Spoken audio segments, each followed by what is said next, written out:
Hello and welcome to the MyWhoosh Championships. It's our final stage. It's day 8. It's stage 7 of the championships, which have been absolutely stunning. It's been some fantastic action in our women's and men's races. And at the moment, our women's race just coming to its conclusion with Emma over there. My name's Matt Payne. I'm going to be bringing you all of the action here today on our men's race. And I will be joined by Emma, who will be coming across from that women's race and joining me for the very final action in what has been an amazing set of stages with some very different terrains and some very different rides across that terrain. And I've got to say, it absolutely has not disappointed. I was very excited coming into the event. And I'll tell you something, as we come into the last day, I'm just as excited. And in part, that is because of the profile today. All of our stages have tested our riders. But today, we have something that has got, I think, some surprises for our riders in store. And it will depend on how well they've read the road book, how well they know this course. So it is 70 kilometers. It's 495 meters of climbing. We have our 5 sprints along the way, so 5, 4, 3, 2, and 1 point available. Not all of the points competitions in the sprints are wrapped up or close, and indeed the same is true on our mountains competition as well as on the GC overall. The mountains are 2 sets of 5 points, and as you can see, they are exceptionally short mountain or climbing segments today. They are category 4, but the big thing here is that when you look at this course profile, I actually have it highlighted on our notes here today. three key sections that are not highlighted there, and that is just after the second of our sprint, after the Abu Dhabi sprint. You can see that we have the profile with three peaks, with then a big drop down into the trough and a climb back out. That is one key point. The second key point is immediately after the first climb. So you can see after the Leeward Desert Hills, we drop and then we climb back out. That is traditionally a very tough part of the course. And then the last is the same segment when we come to it for the second time. So you can see immediately after the second of the climbs, we have that same thing happening. We have that step descent into the trough, then the climb back out again, and that comes right before the finish. So that is in the last 8 kilometers. This is going to be really interesting to see how these riders approach this. So let's take a look at category 4 first of all. Our team's still in the running for the team competition. We've got Team Alpha, who are racing. Good rider yesterday by Al Harabi, who put in what was an 8th in the stage overall, and 3 of their riders sitting in the top 12. In the saddle squad, well, Dromard was the rider who was flying early in the stage, but it was Maillard who took the win in the end, with Dromard coming in 3rd place. But a good day at the races for the saddle squad on our time trial stage yesterday, and it means that their 3rd and 5th places for Maillard and Dromard are still looking pretty secure at the moment. I say pretty secure. We'll come to those time gaps in a moment. Now, the red racers, we have seen some very interesting racing, and of those riders, well, yesterday the red racers, I think, may have paid a little bit for their efforts in the climbing and in the mountains, because Michael Suarez holding 2nd place and Espina Hernandez in 4th. They were in 9th and 7th in the time trial, respectively. The Sprocket Science team, well, they had a good day at the office. They had Quadrelli taking 2nd place and holding on to his lead in the competition overall in the GC. He's also got the mountains competition sewn up, and Alex Pleasure has sewn up the overall sprints competition. So this team, on a great day at the office, in fact, they put Quadrelli into 2nd, Pleasure into 4th, and Noack into 5th place on our time trial stage. Really interesting result on the way through, and great to see. Now let's take a look at those in a little bit more detail here. So the team standings are red racers at the moment at the top of the team competition, and they're going to have to reinforce that today ahead of Sprocket Science, Pleasure, Quadrelli, Noack, Fabiano and Decker riding strongly. Then it's the saddle squad and Team Alpha afterwards. Those 4 teams, the teams still left in the running for the team standings. And today, remember, of course, it could all change, but it is going to be about making sure that these riders score where they need to. Now, in the sprints competition, Alex Pleasure has the sprint win wrapped up. There are basically 25 points available today. But remember that we have a sprint win prize for the day, today, as we have had on all the stages apart from the time trial. So there are still prizes up for grabs in that. And it may well be that Pleasure wants to take that prize. It may be that he decides today's not going to be the day, and maybe somebody else will go for that as well. We'll see how that unfolds when we hit that first sprint. Remember, the first sprint coming at 3.7 kilometers, and that's the Dubai sprint. In the King of the Mountains, well, Quadrelli looks to me like this is well and truly his.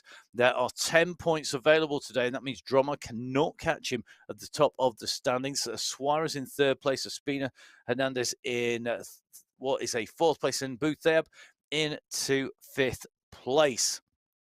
So the riders in that competition, again, not going to be fighting for the overall, but they will be fighting on day, and again, prize for taking top spot in there. Now, yesterday's results, well, it was a time trial, so no sprint competition, no green jersey winner yesterday, no polka dot winner yesterday, but Xavier Maillard took the win in the stage, which is really interesting because he pulled himself up on the overall standings by doing so. Now, the time gaps, Quadrelli is leading overall. He has a big gap now, 7 minutes and 8 seconds to Suarez. From 2nd place, Suarez, to 3rd place, Maillard, the time gap is 1 minute 26. From Maya to Spina Hernandez, 1:58. And then from Spina Hernandez to Dromo, 3:39. So you'd think this is all over. This is basically the GC decided. But if you are aggressive, and remember that the real rolling sections, they start after about 12K in, you could put some distance in. And if somebody is having a bad day, and that can always be the case when you come towards the end of any stage race, then there could be some even bigger time gaps opening it up. So first of our riders away are our category 4 riders. They are the riders who will be taking this on from the start. Let's see who is going to be able to take away the win when we come into the finish. Today's stage, of course, with stage prizes. So a big prize for the stage, and of course that $1 million prize fund being split between our women's and men's races. So the clock ticks down. We're on 1 minute 10 seconds to our race start, and as you can see, this field lined up and ready to go. Be interested to see just who has the power today to take this out. Now you can see that Quadrelli is wearing the yellow jersey, the yellow skin suit all the way through, so the shorts as well. And the Quadrelli brothers across 2 categories really have shown that they are right in the mix. Some very fierce competitors as well. Cheered on, they're actually in the garage at home, and they can shout at each other when they finish, and we saw that in action. And Enrico and Filippo, great to have them in touch. Don't forget, you can get in touch with us as well on social media. So make sure you get in touch. It's at Matt Fixer Pain. It is at Biking Ammo. And of course, don't forget in touch at MyWhoosh. So the very last stage in the men's race about to start is our category 4, who will be setting us underway. We are going to move onwards. So let's see the race up and running. Here we go. It is go, go, go, go, go. This is the moment. Can Quadrelli take this out? We have got to make a move. We've got to push onwards. So let's see where these riders end up. We are away from those pens, and the riders know that this first little section, now the first 3.7K, are undulating. They are not mountains and not hilly. It's an undulation into the sprint. The first sprint coming at 3.7K, and let's see whose legs are feeling okay after that time trial. The time trial was shorter, remember. We were covering 40 kilometers, not 70K, but there was nowhere to hide. Everybody's draft turned up. Everybody in the race having to put their own effort in, and the race of truth definitely found some of the riders being very strong indeed. So riding in with Cristiano Kennup put on a strong ride right the way through the race, currently sitting in 8th place in the competition overall. But you can just see this packed nicely together, plenty of people sheltering, making the most of the draft. And if you're just tuning in for the last stage, do please go back and watch all the rest of the stages. You see all the differences in what the terrain the riders were riding in. A quick recap for you. Top left-hand side of your screen are the rider details and the data. So the power, the big numbers up there, they're currently in green if they're in the draft. If they're in the black, as you can see for Boothia, he's on the front, he's pushing into the wind. The watts per kilo, that is the power to weight ratio in there in watts per kilogram. You can see that 62 revs per minute is his pedal cadence, 143 the heart rate, 29 kilometers an hour, just shy of that 30 kilometer per hour marker. The time and the distance traveled by Boothia, top left hand side of your screen. Top right hand side is the course, so our sat nav view, the gradient in percentage, so we're currently on a less than -1%, just hitting -1.1, 1.2 now and climbing as we drop down over off the edge of the bridge and head down towards the side of the shore at the moment, and picking up speed as we go. The riders having done 1.3K of 70K, and you can see the profile coming up in front of the riders. That is the thin white line with the green arrow underneath, the green arrow indicating the rider's position, and it will scroll from right to left with the terrain in front of them. Down the right-hand side of your screen, you can see that we have the rider's screen, and this is the riders that are around. So we are currently watching Boothia near the front. You can see the riders rotating around him, and that is where they are in position in this category. So currently watching the riders move in and around. There'll be a time gap on the right, currently all 0 because everybody's basically the same bunch. If that opens out, that time gap will show on there. And that time gap is based on relative speed and position on the course. So it's not traditionally done. It's not done as a traditional road race or similar, where you would take a fixed point. The riders are coming into the roundabout and they are going to go past the white horseman with the flag. Now they're on the exit. That's the time clock started, and then time taken when the riders hit there. It's done based on speed and distance, so it will vary. It will go up and down depending on the relative speeds of the riders. So that's all down the right-hand side. The other thing that you'll see at the moment, we are watching Beaufort. At the moment, he is in purple. We will see that go to yellow right the way through to red as the riders increase their power. At the moment, everybody rolling along, and what I think these riders are going to find a reasonably comfortable pace. I don't think anybody's going to want to push it too hard at the moment. You can see our jersey wearers all just hiding in that group, all keeping out of the way. And the first key point here is about the points that the riders can get at this sprint point. Now, whilst the overall is sewn up, and that is with Alex Pledger of the Sprocket Science team. Alex here highlighted in that green jersey with the green shorts. Remember, there are prizes each and every stage, with the exception of that time trial, for the rider who wins on the day. And the stage sprint winner will be the rider who amasses the most points today across those 5 sprints. That means that the maximum point score for today for a rider will be 25 points.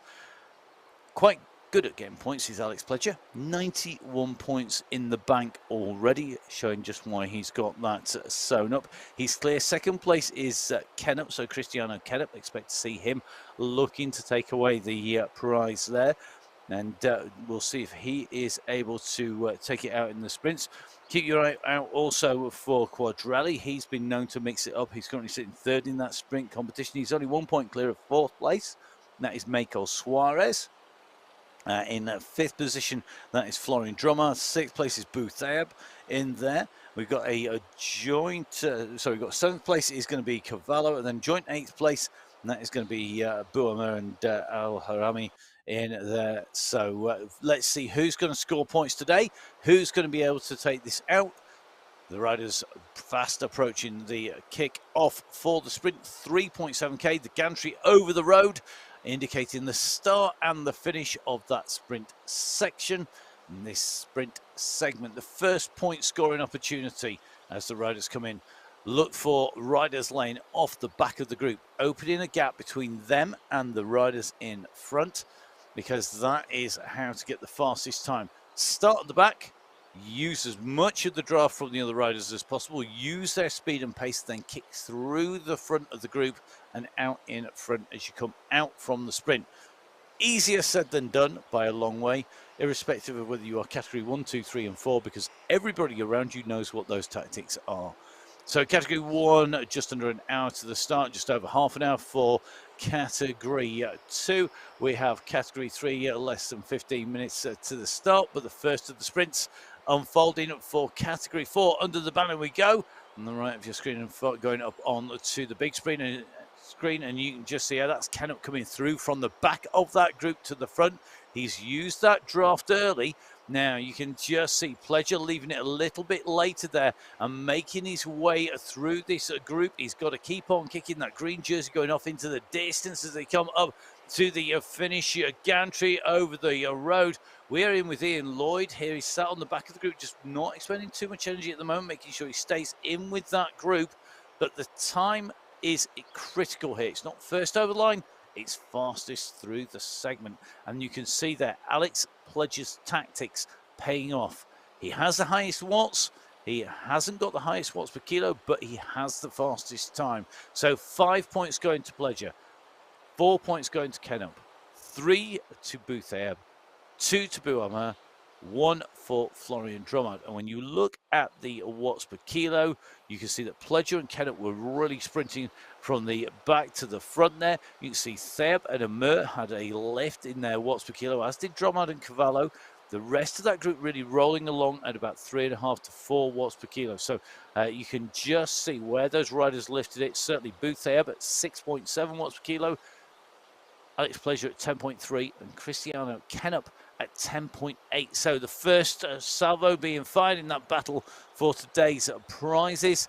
And for the positions behind our number 1, but it is our sprint winner for the Tour. If he makes it to the end of the stage, Alex Pledger, who took the very first sprint of the day. So the riders up and riding. And you can see those time gaps actually on the left-hand side of your screen now. 22.125 for Pledger, 22.266 for Kennup. Theb coming through as a 24.358 and Amur at 27.553. They're all together now, but it was about where you started as well as where you finished on the way through. But Pledger absolutely flying today and clearly feeling very strong.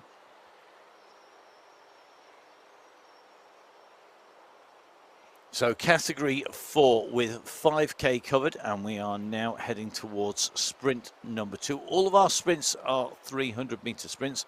So we've gone from our Dubai sprint heading across towards our Abu Dhabi sprint. The Abu Dhabi sprint, 6.5 kilometers away from the first sprint, and a start spot of 10.5. Now, interesting move. Bootheb going on the attack here. Good man. This is what we like to see. Aggressive racing even on the last stage. Is today the day where he can take away the stage win? Bootheb currently lying 7th in the overall classification. He's the highest of his team members in the race. His best position, a 3rd place on stage number 5. And a quick reminder for you, stage number 5 was our epic mountain stage, the biggest of the mountain stages, which included the Jebel Yais and the Jebel Hafid to finish. So our horse category and first category climbs in that order. So a big mountain day, and he was absolutely flying there, taking a 3rd place on the way through. So his top performer for his Team Alpha, and Bootheb on the front of the group. We're getting some airtime on the front here. Now, Florian Drummond on the attack as we come on to this climb. It's a slight rise out from the dip. It means that they are about 1/3 of the way towards our next segment, towards our next sprint. And you can just see Bootheb just trying to respond to this push by Florian Drummond. Drummond very strong generally in the early stages of the race, and look at the response. This group are now thinning out. Top right hand side of your screen, that one long blob has gone to one long line. The riders respond, they come together, and you can see the compression now as these riders come back together again. Nobody wants to let Drummond off down the road. That's a very dangerous thing to happen, and very quickly closed down. But the pressure is on. Just see that the riders, as they all come back together again, now have to find the rhythm and just sit back in and take some rest. And along the way, very important to get some rest in. There's lots of tired legs out there. Had the pleasure of talking to lots of our riders over the course of the 8 days from start to finish of the competition and the 7 stages. And thank you to all of our riders who have got in touch. Don't forget, you can get in touch with me. It is at Matt Fixer Pain. So that's at Matt Fixer Pain. That is on Instagram, on Facebook, on Strava, pretty much any social media, and anything that records how far or lack of distance you're putting in on the bike. So please do give me a follow and get in touch. Don't forget, of course, Biking Emma is at Biking Emma, and that's across Instagram, Facebook again, and you can get hold of Emma. Get in touch, tell us where you're riding. Thank you everybody who has posted the pictures and made sure they've tagged in at MyWhoosh of their riding. What are you riding? What you're up to? Are you on your own? Have you got 5 or 6 riders with you? Have you got your team around you? Have you got a helper? Have you got somebody shouting in your ear to go quicker? Have you got somebody bringing you food and drinks? Have you got somebody bringing you ice cream? I wish I had. That's pretty much a theme of the commentary over the last few days, keeping the voice working to make sure we bring you the action. So thank you everybody who has got in touch with us on the way through. And don't forget, make sure you give MyWhoosh a follow on Facebook, on Instagram, and on Twitter. It is my_whoosh. We, of course, are going to be bringing you lots more action this year. It's been great to round out the first year that Full Speed Events we've been working with MyWhoosh, bringing you the commentary for the Sunday Race Club and finishing that with this great race, the championships, the stage race. We're going to go back to some kind of normality, if there is such a thing in the world of esports commentary, and that is because we're going to be bringing you the Sunday Race Club. So don't forget, Sunday Race Club is going to be kicking off once again in 2 days' time. So please do make sure that you jump on and ride. Come and join. There are 4 categories, men's, and 4 categories in the women's races. Prizes for the top 5 individuals in each category in qualification, and for the teams in the finals. And it's great fun. There's lots of different courses. So please do join us, whether you're category 1, 2, 4, or a category 3 rider like the riders you've got on your screens now. So Filippo Quadrelli, the rider highlighted here on the start line. Let's run through our teams first of all, though. We have Voito Colombia. What a great ride by Kakahal, sitting in a 4th position at the moment. He is currently clear of 5th place by 4 minutes 48. And the Voito Colombia score with 4th, 6th, 12th and 13th. They're top riders in that overall competition. And Arrego riding strongly as well. He's also up there in the points and the mountains, and Kakal 3rd in that mountain competition overall. The Battlers squad, well, they have a real sprint king, because the win in the sprints competition going to Carl Taiselis. He's the last man on the road. He's the first man in the sprints, so on GC at the back, then in sprints up at the front. Now the MyWhoosh Beast with Hadina, with Taylor Gonsolin, have got jersey holders in both the Young Riders competition and in the Masters competition. So Taylor Gonsolin and Steven Hadina, the 2 riders there. Ishmael Nogueira taking a stage win on stage 5. Very strong squad. So they come through, but we will see who is going to get this finished off today in style. And at the moment, Hadina with some work to do. He's in 3rd position. He's only 3 seconds behind Quadrelli in 2nd. And that is due to all of the changes that have been happening. So in terms of the team competition, it's the Battlers who are now up at the top. And all of those are riders working to maintain top spot. Michael Phillips, their #1 rider on GC, the #1 rider overall. 12 hours, 16 minutes and 7 seconds of racing is his time. And that is helping to give them the advantage in that team competition. Voito Colombia in 2nd, and the MyWhoosh Beast in 3rd. And they're the teams still left in that team battle. In terms of the sprints, well, Karte said this, we've said he's wrapped it up, and you can see just how dominant he has been. 100 points, his score, 25 for Gonsolin. You can see that Quadrelli is at 23 points, Demanuan at 16, and Mamba at 15. But today we do have that prize for the sprint winner of the day as well. Karte said this, if he makes it through to our finish today, taking home the overall sprint prize. Great competition in the sprint, and expect to see all of these riders stretching their legs out and seeing what they can do across the 5 sprints today. All our sprints 300 meters, as always, all the way through the competition on every stage except for that time trial stage. Now, in the King of the Mountain standing, Michael Phillips is leading this competition, but he does not have that sealed up. Today, there are 20 points. Now, if Phillips scores a single point, he will take away top spot here, because he will have put enough gap in there, because he's leading the overall. Now, that will be changed if he doesn't, if he only scores 1 point. Quadrelli wins 10, and Quadrelli finishes ahead of him in the overall. And that is the only way that we are going to see Quadrelli toppling Michael Phillips, but it is possible. Quadrelli will be really up for this, so will Phillips. We're going to see who has the power today to take that out. Yesterday, it was all about having time trial power, no sprint or mountain competition yesterday in the stage, and it was Quadrelli in the ascendancy. His ride yesterday, taking him to within 20 seconds of our leader overall. That is Michael Phillips. He's got Hedina, the white jersey, 3 seconds behind him. Taylor Gonsolin had a great ride yesterday.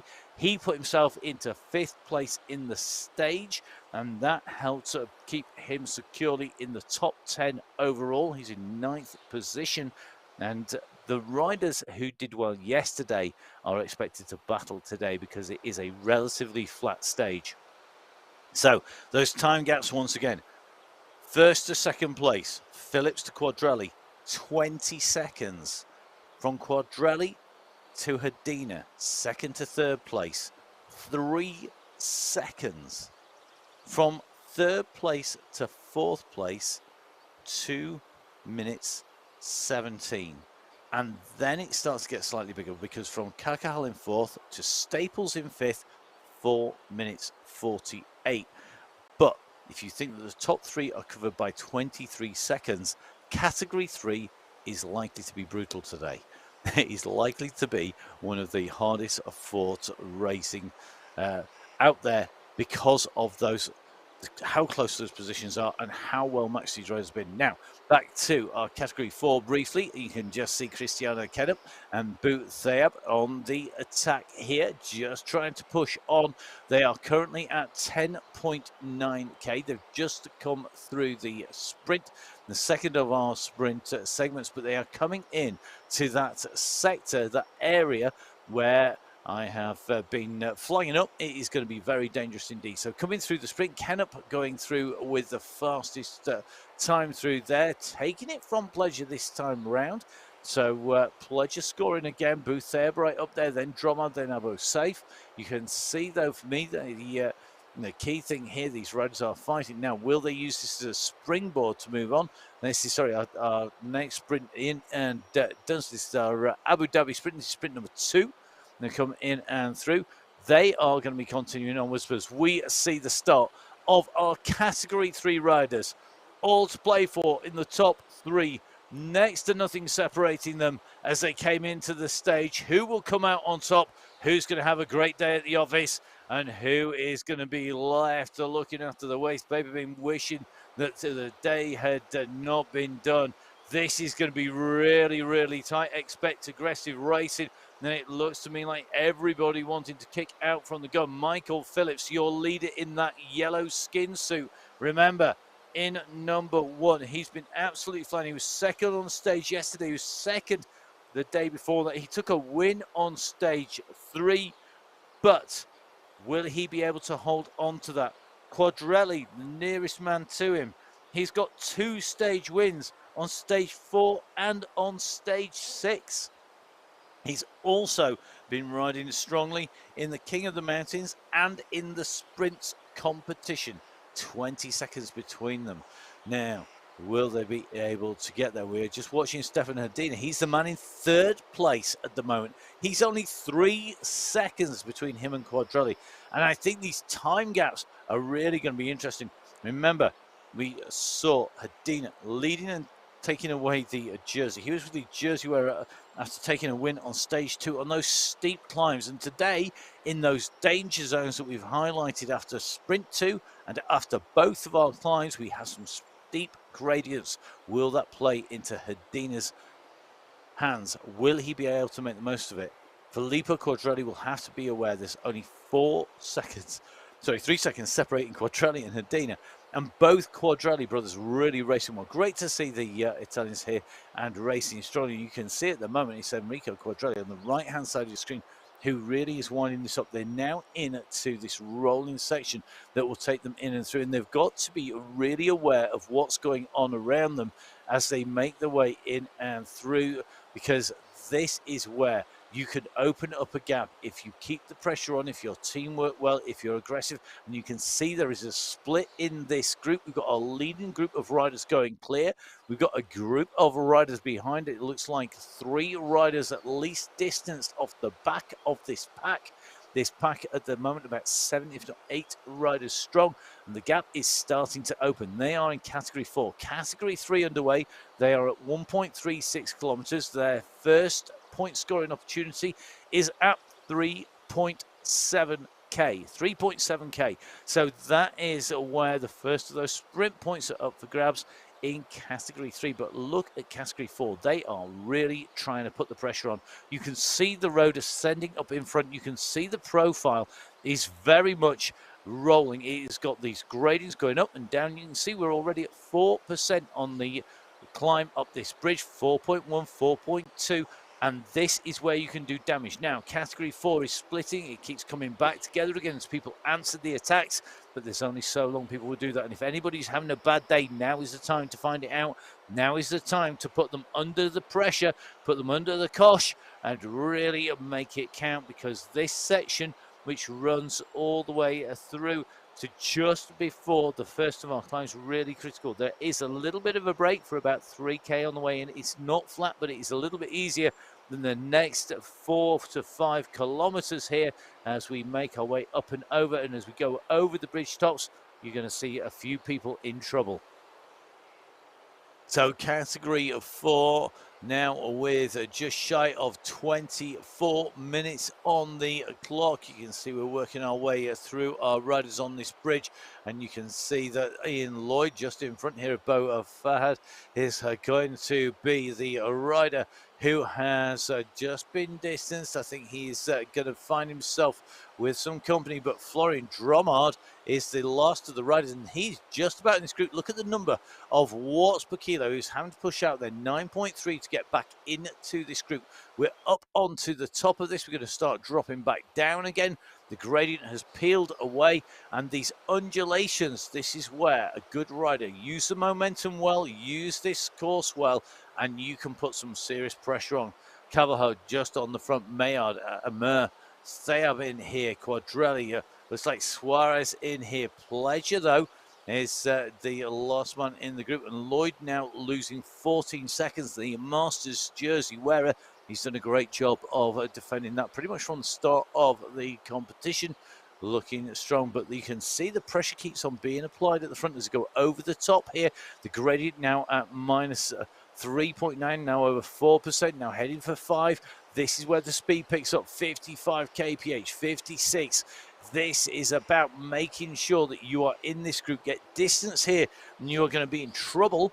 So this is where they've got to push. You can see that rotation now. The yellow jersey is tucked on board, and that is going to be key. That's Enrico Quadrelli. He has to stay with this group. He can't afford to let go of the back of this group. There is he may be 7 minutes and 8 ahead, but you could lose that time. You don't want to lose that. A real fight, I think, between Suarez and Maillard today, and I expect to see Maillard going well. Now, in the category 3, we are at 3.2K covered as we make our way into the sprint. The sprint starting at 3.7K and going all the way, as usual, with 300 meters to 4K. Sprint leader, sprint winner, the man who is just waiting to get his hands on to the prize for our overall sprint winner, sat at the back here. Look at this. I tell you something, he is itchy. He's waiting to go. Carl Tais said, if you want to see him in action, make sure you jump on YouTube. Great video of Carl racing the Sunday Race Club on there. Jeff went round his house. Jeff, of course, the man who puts together all of our great content when he goes out and features us the features. He'll run you through how to connect up. He went to Carl Tais, said it's his house to watch him race the Sunday Race Club. Give it a watch. It's absolutely great to see him in action, to see the real person behind the green avatar here. So here we go. The line comes and he puts his kick in. Remember, he's won already the overall. Can he take away the prize for today as well? Can he add to his big prize pot here? Taisalis is sprinting in hard here. Now he's gone through 3/4 of the bunch. He's going to try and roll on to the rest of this group. He's at over 1,000 watts on his way through here. The average will be high. He peaked high, and look at them drop off down to 7 watts, now down to 0 watts. And that is as he then starts to turn his legs around, and he's got to just pick back into that group. But Taisalis very experienced. But look at that, not the fastest time. So Taylor Gonsolin with the fastest time through there. And that really telling. He hasn't got the highest watts per kilo. That's Taisalis. He hasn't got the highest watts. That's also Taisalis. But Gonsolin had the better run through. The faster time there. And he takes 5 points. Dadson takes 4. And Taisalis takes 3. So a bit of an upset there as they come through. But Taylor Gonsolin has been riding stronger and stronger all the way through. And Taylor, of course, our Masters leader in that competition. He had a great day yesterday on the time trial. He's probably come out of that feeling very strong indeed. And he knows he needs to get to the end of this stage. Then it's time to rest and recover. And hopefully we'll be seeing Taylor in the Sunday Race Club for our next race after that. Really interesting results there. Camel Cat's picking up a point. So good result for him as well. So 2 categories well underway. That's category 4 and category 3. Category 2 we just saw down on the start line, but this is a Taylor Gonsolin. And looking at the times there, he was a clear second quicker than Dadson, and 1.328 by my calculations there than Taisalis, who he followed through the sprint. So Taylor Gonsolin has gone on his way through. Can he add the sprints in today? Well, 5 to do. He's got the early marker down. Now, just jumping in with category 4, Carlos Espina Hernandez at the moment on the front. And again, we are on that rise and fall as we make our way through town on these elevated roadways, on the bridges over the rivers, over the marinas. And this is tough stuff. So you've really got to be on it. The rolling changes of terrain mean that you've got to be able to modulate your power, modulate your pace, modulate the cadence, and make sure that the fluctuations in there are still delivering power as you go up and over. You can see the height gain that we've got as you look down on the lush greenery of the park on the left-hand side. We're dropping down towards it, and it's Dromard at the moment who again is having to do a little bit of work to get himself back in here.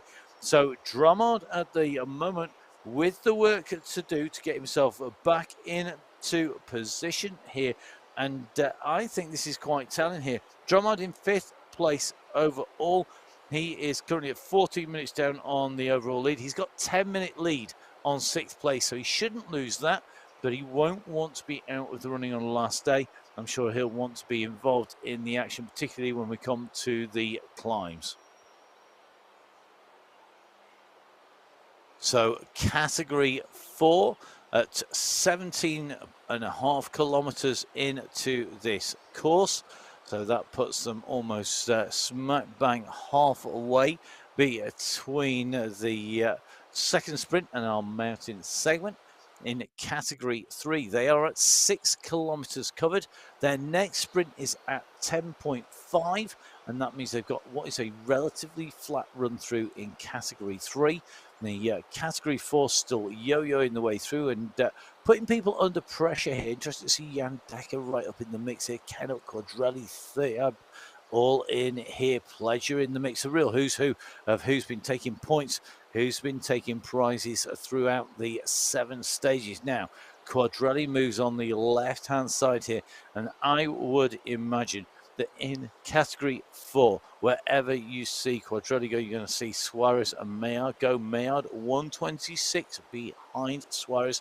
And now look at this. The push comes as they go on to this big bridge. Quadrelli with Pledger are really opening up, and the rest of the riders have to respond to this. They've got to dig deep here. Bouthier putting out some big numbers there. Cavallo as well as Espina Hernandez. Maillard is doing the same.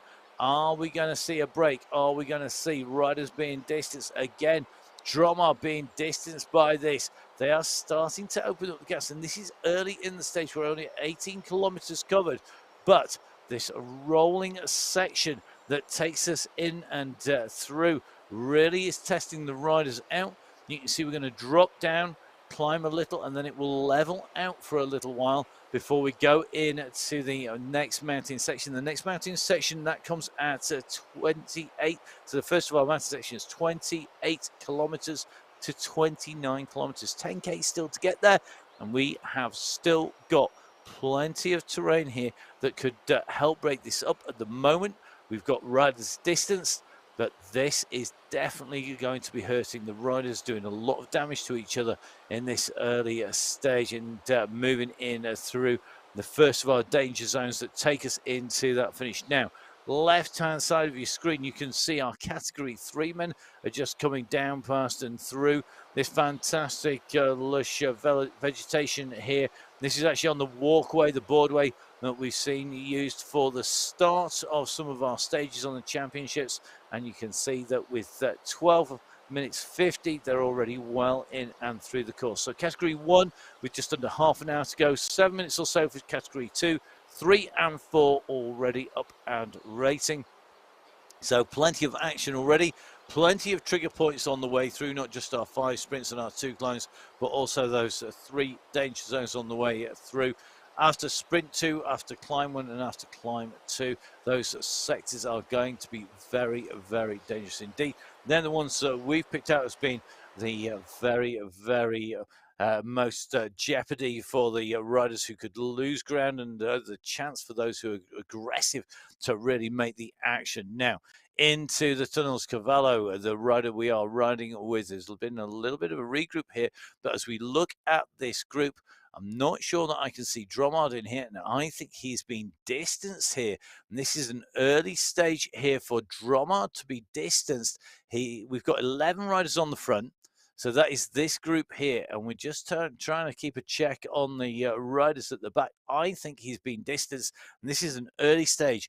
Now, we said Drummond had a lot of time. He has, but below big style, somebody else has a good day, and that could all change. So Florian Drummond is going to have to dig in deep here. He's really got to push on.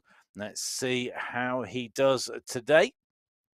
So Category 2, our next group are ready, lined up and ready to go. They are the next of our starters, the penultimate wave of riders to go away.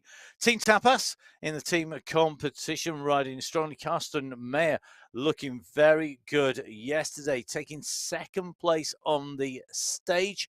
He was absolutely flying along. We've got Che Howaller in the Masters competition, and we've got Olivier Simmons in that sprint competition. That sprint competition is not wrapped up.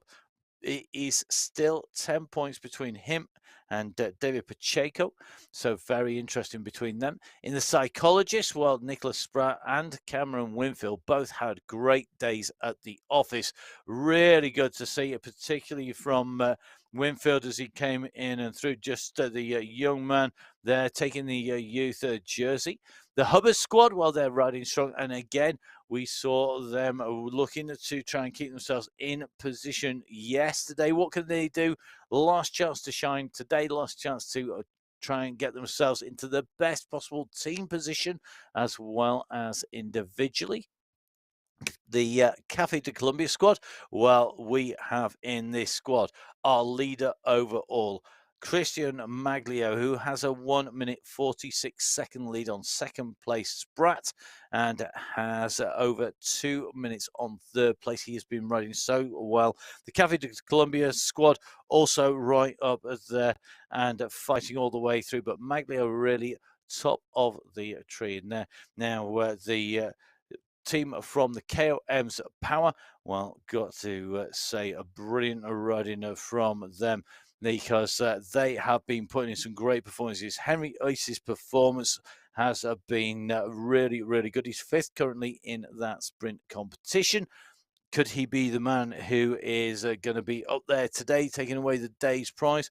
They've also got him in 10th place in the race overall in the GC, in the elite leftover squad. Well, for me, their big man today who has got to perform well is going to be David Pacheco. He's on 90 points in the sprint. Olivier Simmons on 101. 25 points on offer it means he's got to go big today. It's go big or go home, because he's not going to take away top spot without a big push. So let's take a look, first of all, at the team standings. The Team Tapas team are in from the Cafe de Colombia, then Psychologists, followed by Comms Power, and then Hubbards. That change the Team Tapas looking that their ride yesterday, and they had good performances in the time trial from Mayer, from Howeiler, and Bjarhead, all up in the top 10, really helping pushing them up in and through the Cafe de Colombia squad, while Maglio took the win. In the sprints competition, you can see the riders. This is going to be this category 4, actually not category 2. Screen's just jumping across. I'm sure the team are going to be pushing the buttons as fast as they can in the background. Let's give you a roundup for category 2. In category 2, the sprints at the moment, it is Simmons who is leading. So in the mountains competition is going to be Nicholas Spratt, who is on his way to try and take that away. He currently leads the mountains from Duque, from Howeiler, and then it's Ace and Winfield. Remember, of course, 10 points available for winning both. It's 5, 4, 3, 2, and 1 points in each of our category 4 climbs. I'm not going to call them mountain, they're 1K long, but they come at instrumental moments in the racing as well, just before 2 real danger moments. So be very interesting to see how people ride that and that plays out. And of course, there's a prize for today's winner in the mountains as well as in the overall. So that is going to be up for grabs too. Lots to play for, lots of racing coming across all of our categories. Whereas yesterday, of course, yesterday was all about the GC. It was about the stage win and who was going to take away the fastest times. Che Howeiler taking away the Masters jersey. Cameron Winfield with the day's fastest time in our under 23, the white jersey. And Christian Maglio, well, the man who has taken away 4 out of the 6 stage wins so far in the yellow jersey, taking the win yesterday and leading overall. His race time so far, 11 hours, 15 minutes, 12 seconds. He has 1 minute 46 to Nicholas Spratt. Spratt may well be concentrating on the mountains competition overall at the moment. That is not a clear-cut win at the minute. And behind him, Andre Duque, as well as Che Howeiler, all going to be pushing to try and take that away. We're in with Che at the moment, who has that Masters jersey as well. So really lots of races all in one, lots of different competition between these riders. Between Spratt and Duque today, 23 seconds between second and third place. Let's see if that's going to be overturned. We are go in category 2 on the final stage of the MyWhoosh Championships. Away we go, and the riders out all together as one big bunch. Plenty of draft today, which we didn't have yesterday in the time trial stage. So let's see who will take it on from the gun. Are we going to see anybody going for an aggressive start? Avedo out of the pens at 10 watts per kilo there. So Avedo are really setting his attentions out for the KOM's power, and he's right up there. Look at the amount of red being put down on here. That is maximum power being exerted. They're going up into the red zone. Yellow, then red as the indicator that they are really powering on. And it is one very stretched out group here. Category 2 are not mucking about today. We often say they are the most competitive category in some ways because they are all so close. They are all prepared to have a go. And it really does show just how tight the racing is. And the fact that they're always on the attack. We saw that. We saw Cafe de Colombia. And we saw them in the early stages going on the offensive. Stage 3, they were at it non-stop. Stage 4, the same, trying to go clear, trying to break clear from the word go. And yet they were brought back and it was answered. Now, next up, next turn, it's Kusamano, who's been right up in the mix. But let's watch this because I think we're going to see from these riders a very quick run towards the sprint. they're not going to be hanging around. When we're talking 40 kph at the moment, we're only on a slight downhill here. It's not yet reached -1, but it's enough at the moment, I think, for anybody who wasn't quite on it to start to feel it. And it is Johan Moreno on the front. Moreno riding for the Café de Colombia squad, 11th place. He was initially up there, now answered by Carsten Mayer. Mayer sitting right up in 4th place overall. He won't want to let any big gaps go today.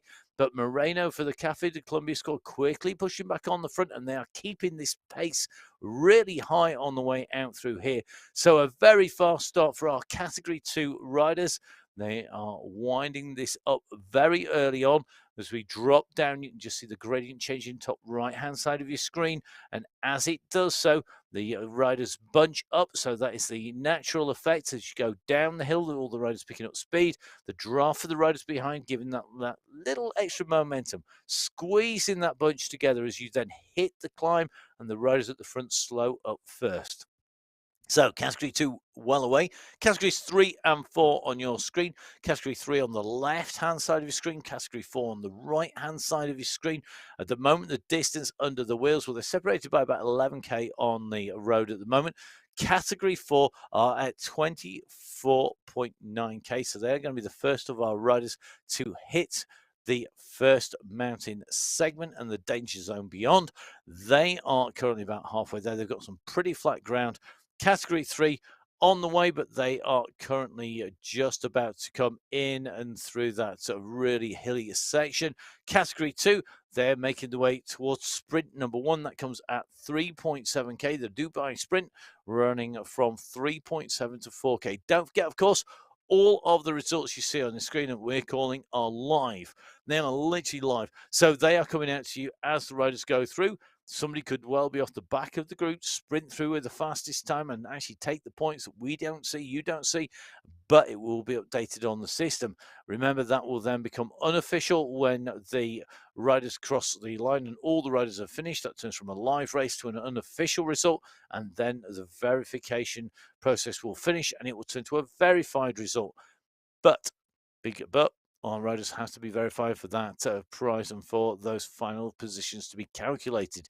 And that's one of the reasons why all the riders ride with 2 power sources. It's also a process that goes on continually 24 hours a day. The phrase AI is very overused these days, but for the last year, that system has been in and checking as well as human beings, going through the riders and looking at what they're doing. And that's verification really key as these riders come through. Now, category 3, left-hand side, one big bunch. Category 4, we have got a little bit of a breakaway and the bunch just pulling them back. No surprises to see Maya Ospina Hernandez in the mixed booth. Thea was right up there. They are at 25.8k, and this is the relatively flat terrain that will take them in to the climb segment. The climb segment, the first of that climbing segments comes at 28.0k, so 2k to get to the start of the first of our climbing segment. At the moment, the aggression has paid off. This group have gone down. They've lost riders off the back. So just going to keep an eye on who is in there. It looks to me like key names here that are missing. Florian Dromard at the moment, the rider who is in 5th place overall. He did have a big old gap, not in the action. Now, into the sprint we come. This the Dubai sprint, the first sprint for the category 2 riders. Now we've got some riders who have laid off the back. You can just see them on your sat nav screen. The first we'll see them coming through the main screen as they hit the bunch, which is now Pacheco going off the front of this group. He is in 2nd place in the sprints competition overall. He is looking to take away top spot. Pacheco goes over the line first. Will he have the fastest time? Simmons is looking to score big here because he is leading in front. Will he have that? Let's take a little bit of a look at. Here we go with the scores. Avedo, Ace, Pacheco, Diduch, and Simmons. So Pacheco has closed down. At the moment, the point difference from that sprint, 2 points. But that now means that the riders are getting closer. It's slightly closer, the gap. It was 11, the gap. It's now 9 points, but we still have got 20 points up for grabs if you were to win all of the remaining sprints out there. So still left in the lurch, still not decided, and Pacheco will be potentially, I think, kicking himself. He didn't have the easiest run through. His watts was 780. He was beaten by people with pretty much half the watts in there, and that was really interesting to see. So let's see how that pans out. We'll see how those riders fare when they go through.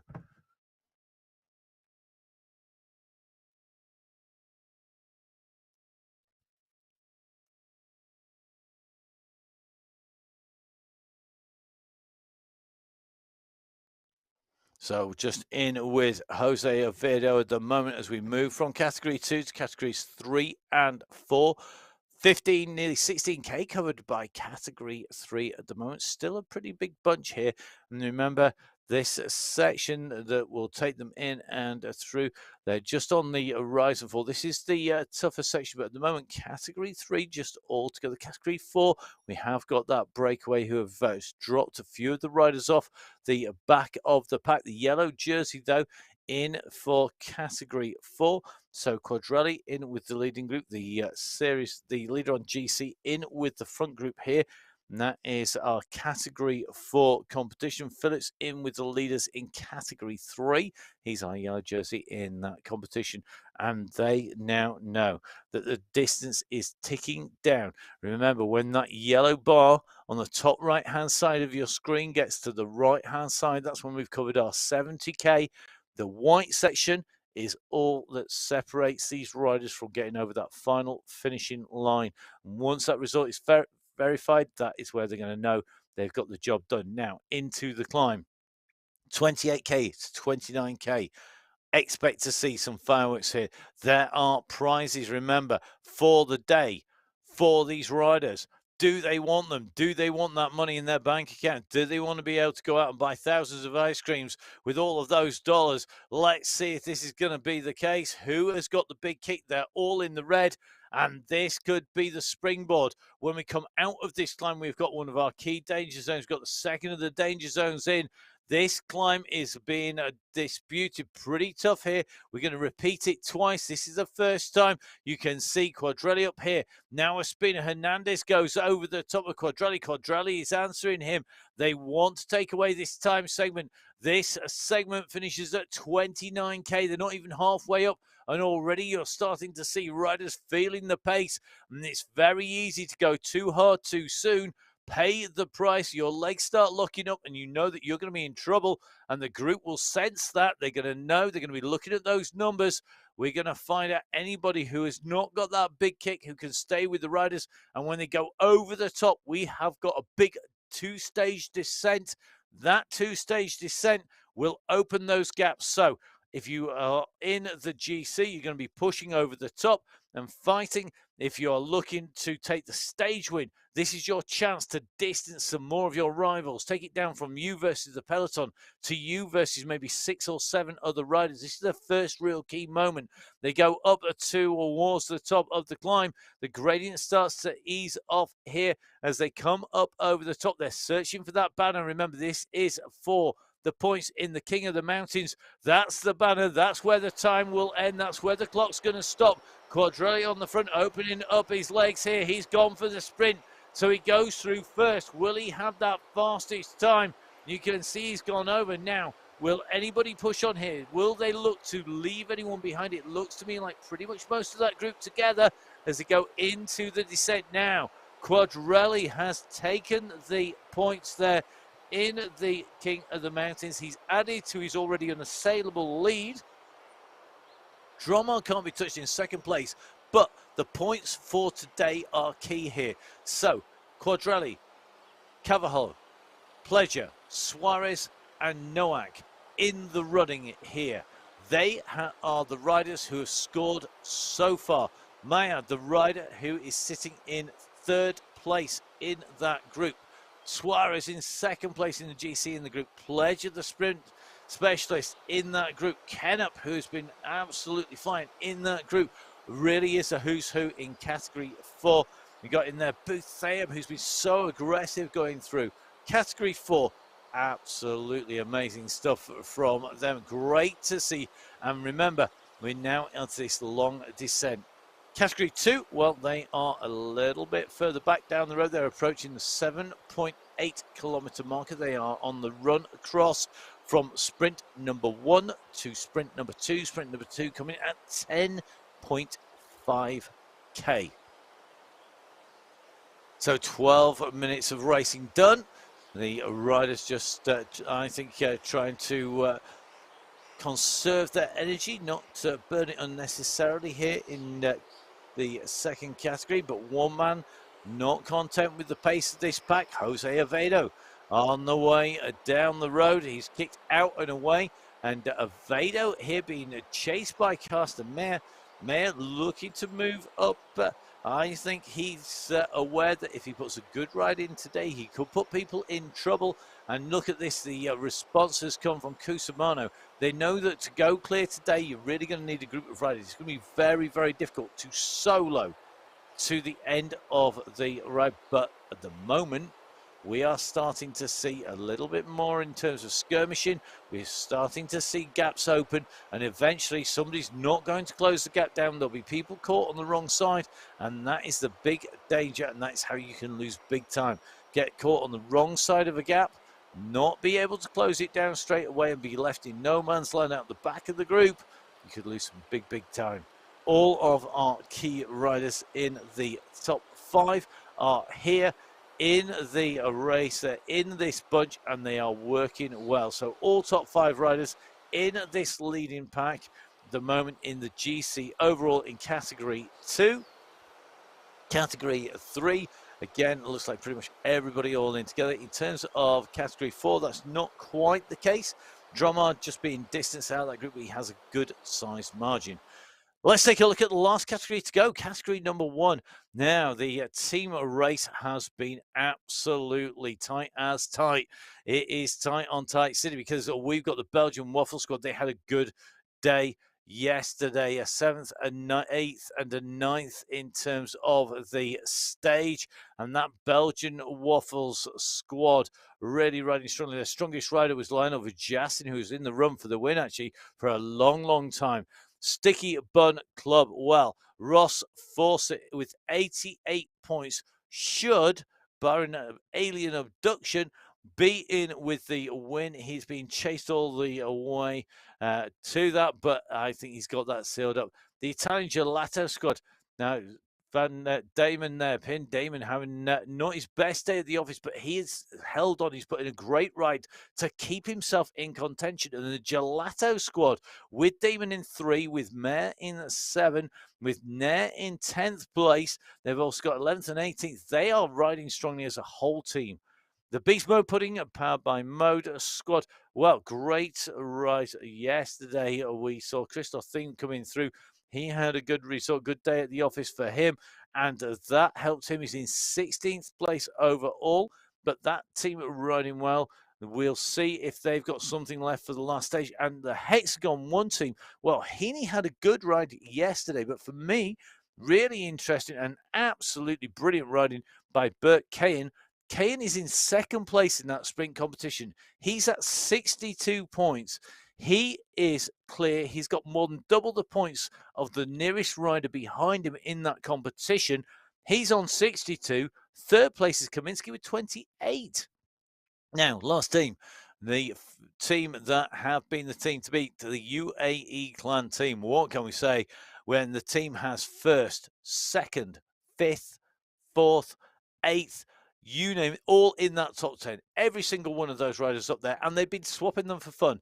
Rider, for me, of the back end of this stages and of the racing, well, that's hard to call when you've got such a talented lineup. Got to put a big mention in for Popovic for his climbing day.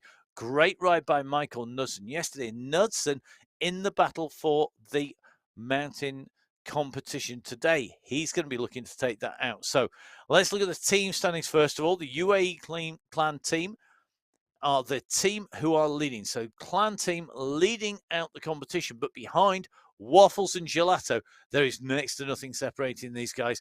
They are going to have to push all the way to the very final meter of this race to make it count. Beast Mode Pudding powered by Mode, and the Hexagon team are having a pretty private battle down there as well, and we'll see who comes out on top in the team competition. Remember, the team prizes, they are big prizes, and there's some big gaps in there in terms of the money. Let's look at our sprints in the overall competition. 88 points for Ross Fawcett, clear, as we said, from Bert Kane with 62. The battle for the overall is between these two riders. Expect Burke and Ross to be very tactical in how they ride this today. They have shown that whether they are in the front group or not, they are able to sprint and put in a big power.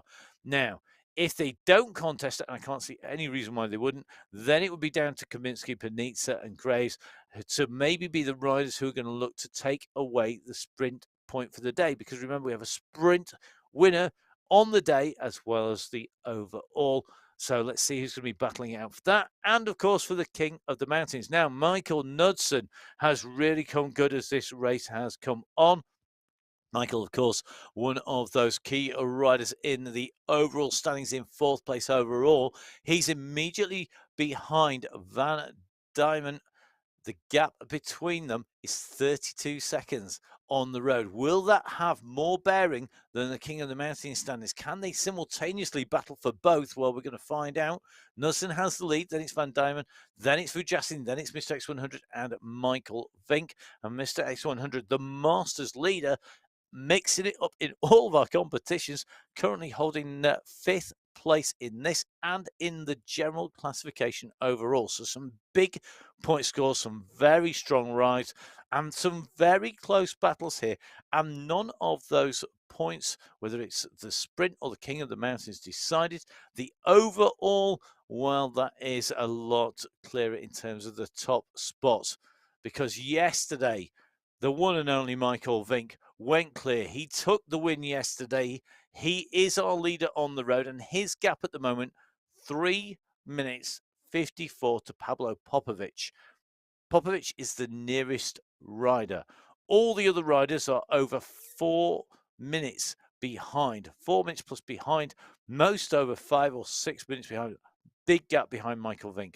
He's got the yellow win yesterday. Our fastest Masters competitor yesterday was Mr. X100, taking the win for the day in that Masters competition. No sprint winner yesterday, obviously, because it was a time trial stage. No King of the Mountains yesterday because it was a time trial stage. Ross Fawcett, though, now that we are back and have our segments in front of us of 5 lots of 300 meters, we'll be looking to take away the sprint win. So into our last 30 seconds or so as we run into the start. So here at the MyWhoosh Championships, this is it, our final race start on the final stage. This is our Category 1, the elite riders hit the throttles, the flag goes down and away our riders go. This is for points in the King of the Mountains, points in the sprints overall, for our day's prizes and our jerseys that will tie up the general classification. Who will take this out? Who will take the win? It's all down to the next 70 kilometers. Can Michael Vink hold on to that yellow jersey? Can he have a trouble-free ride from start to finish? He's won 5 out of the last 6 stages. He has the race lead. 10 hours and 15 minutes of riding, and nobody so far can touch him so long as he keeps out of trouble. Let's see what's going to happen to him and the rest of the riders on this stage. But Michael Vink has been the man to beat. He's in our yellow skin suit. Is he going to be able to take this out? Will he be looking to add another stage win on the very last stage here today? Will he be the man at the front, both on GC and at the stage finish here on the very final stage? Now, in with Tim Cutler, another rider who's had some great rides here today. Now I'm just watching the speeds here as we come up this climb. Very interesting how fast they go. And I keep using the word interesting because it is. It really, really is. It's fascinating to see just who is pushing on, how hard the riders go from the start, and where they are sitting in that pack, because of course the riders, if you push harder, you're going to move up towards the front. If you don't push hard enough, you'll drop towards the back. All the time that you're in the group and your numbers on the top left-hand side of the screen are in green, you know that you are saving energy. You're saving some of that fuel that you're going to use, and it's going to be available later. Really is key. Smart riding, and we've seen that time and time again. When you're on the front, you've got to make that count.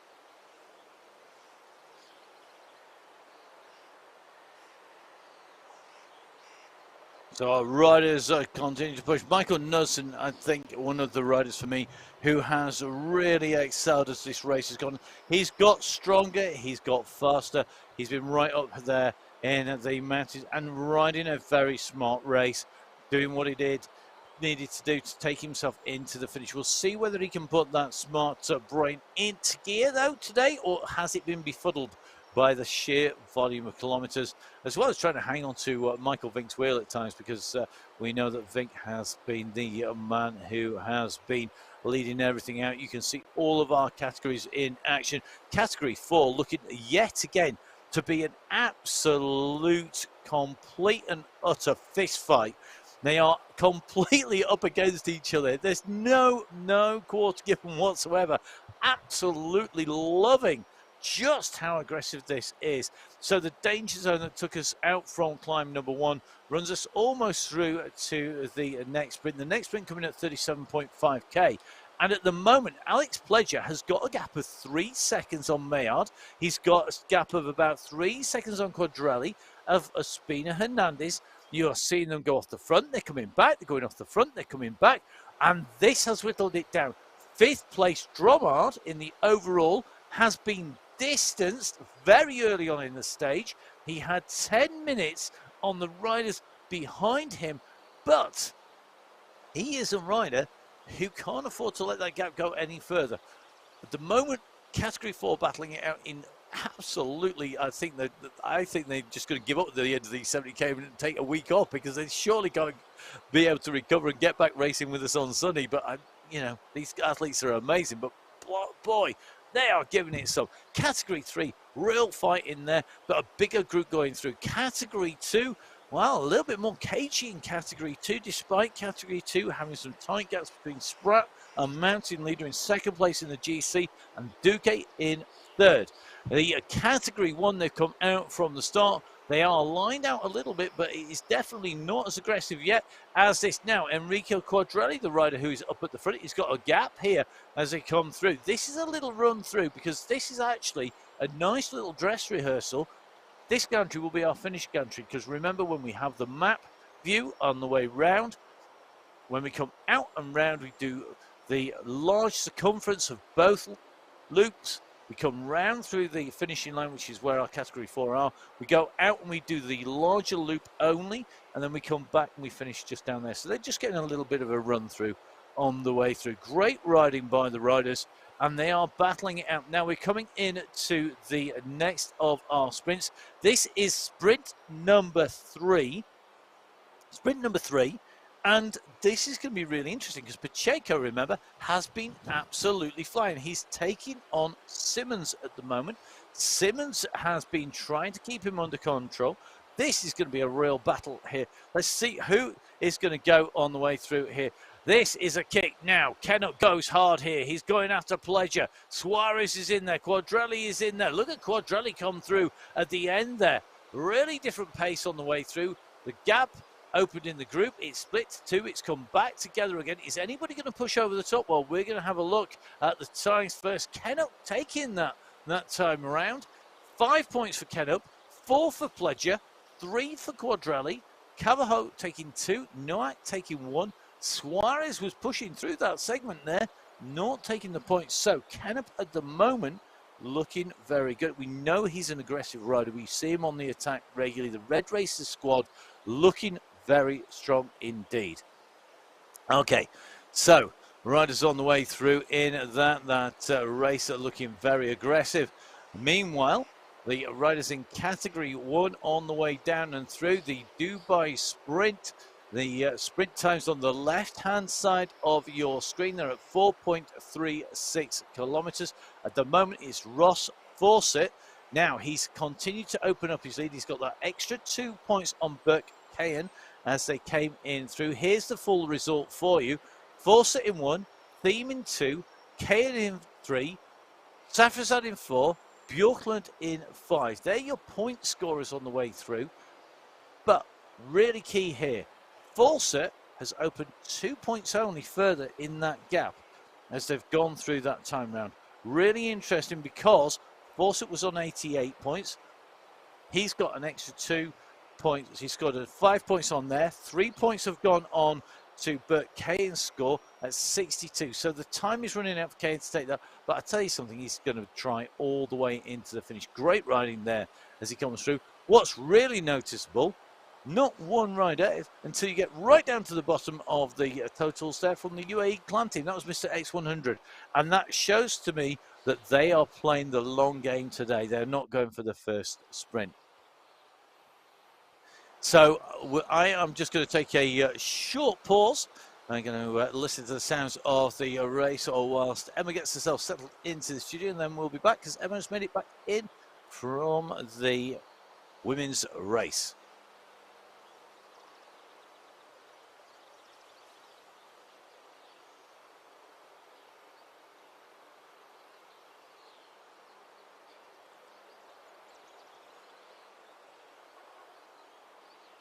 So perfect timing for Emma to make it back in with us as we are here in the studios, and we have our map today.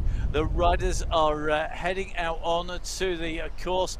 We are going round the full circumference of the circuit. We then come back round to finish after completing the large lap of the 2. That was where we saw our riders come through. On the course profile, 5 sprints, 2 climbs, 3 danger areas for me. You can see the hilly section after sprint 2. Very, very dangerous for the riders to get to caught out there. Dromard disappearing off from the group in category 4 there. We have the danger zone immediately after the first and second climb today. Same segment, same part of the course, out on that lap coming in towards the finish, and that is going to be key, particularly as the last of those 3 danger zone comes in the last 8.2k. Our climbs are 1 kilometre long, but we have seen that the riders are riding aggressively. It's causing problems. The groups that are taking it steady, it's very steady indeed. Now, Emma, welcome to the studio here for the last of the men's stages in the MyWhoosh Championships of 2023. Time has absolutely flown by, hasn't it? And I've got to say, it's been a real pleasure watching the riders in action. Oh, it is great to be here, Matt, and fantastic to come over and join you for the end of the men's race after the women's race today. So, yeah, time is fun, isn't it? And what we thought was going to be a long 8 days has gone by very, very quickly with some phenomenal racing. You know, at the start of the stage race, you think, oh, 8 days, that's a long time. And then you get towards the end and it has just gone. And it has gone in a flurry of amazing racing, both in the men's and the women's race. And I can't believe it's all over for the women already. It is all over for the women, and please do go watch that back. Emma wrapping that up. A cracking race. What you can't see is Emma nodding away like the nodding dog in the back. If you remember the old-fashioned UK adverts like Churchill in the back for the insurance, that nodding head dog in the back of a car, that is Emma all over when we talk about the race being excited in there. So please do watch that back. Subscribe to the YouTube channel so you make your way through the world of the internet, and make sure you join us again. We're going to have lots more of our women's racing in action on the Sunday Race Club. That's going to be coming up, of course, very shortly indeed, once we completed the racing. The men's race in progress, the riders out, all 4 categories underway. Our category 2 riders who we're in with at the moment, it is a tight category, particularly between second and third place. That's between Spratt, who is our leader of the mountains competition, and Duque, they are separated by 23 seconds.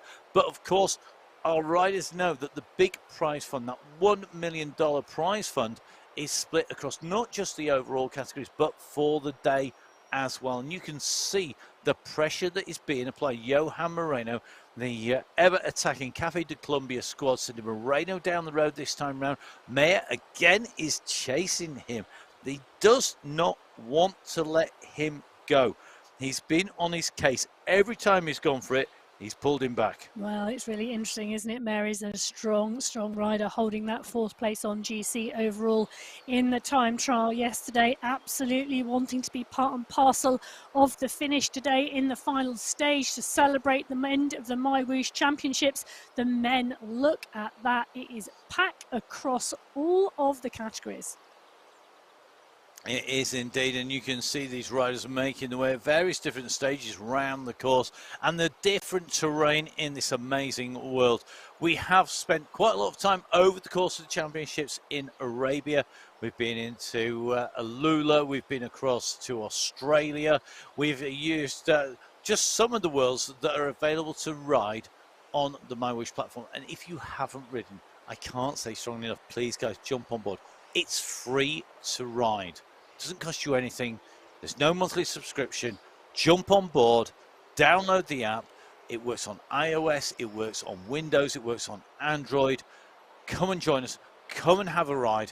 We are on there regularly. We absolutely love riding on there, and I would implore you, jump on board. The guys that you are seeing racing here today are out there riding. They're making sure they get these courses done. They're enjoying what's going on. They're using the training programs to get faster. And we've seen some fantastic racing. It's continuing onwards. Johan Moreno, again, pushing on here, really is making life difficult for the riders behind. You can see Mayer up the road with him. You've got behind him Duque, Howeiler coming up, Bjarhe coming up. Really, the riders at the moment, nobody wants to let it go at this stage. Nobody wants to lose time. And category 2, very, very tough. Now, left-hand side of your screen looks like Mr. X100. We said we hadn't seen anything much of the UAE clan team at the first sprint. Well, look at this. Mr. X100 has had a little bit of a leg stretch down the road there. He's just got pulled back in there. But I tell you something, is that the UAE clan team that's saying, do you know what?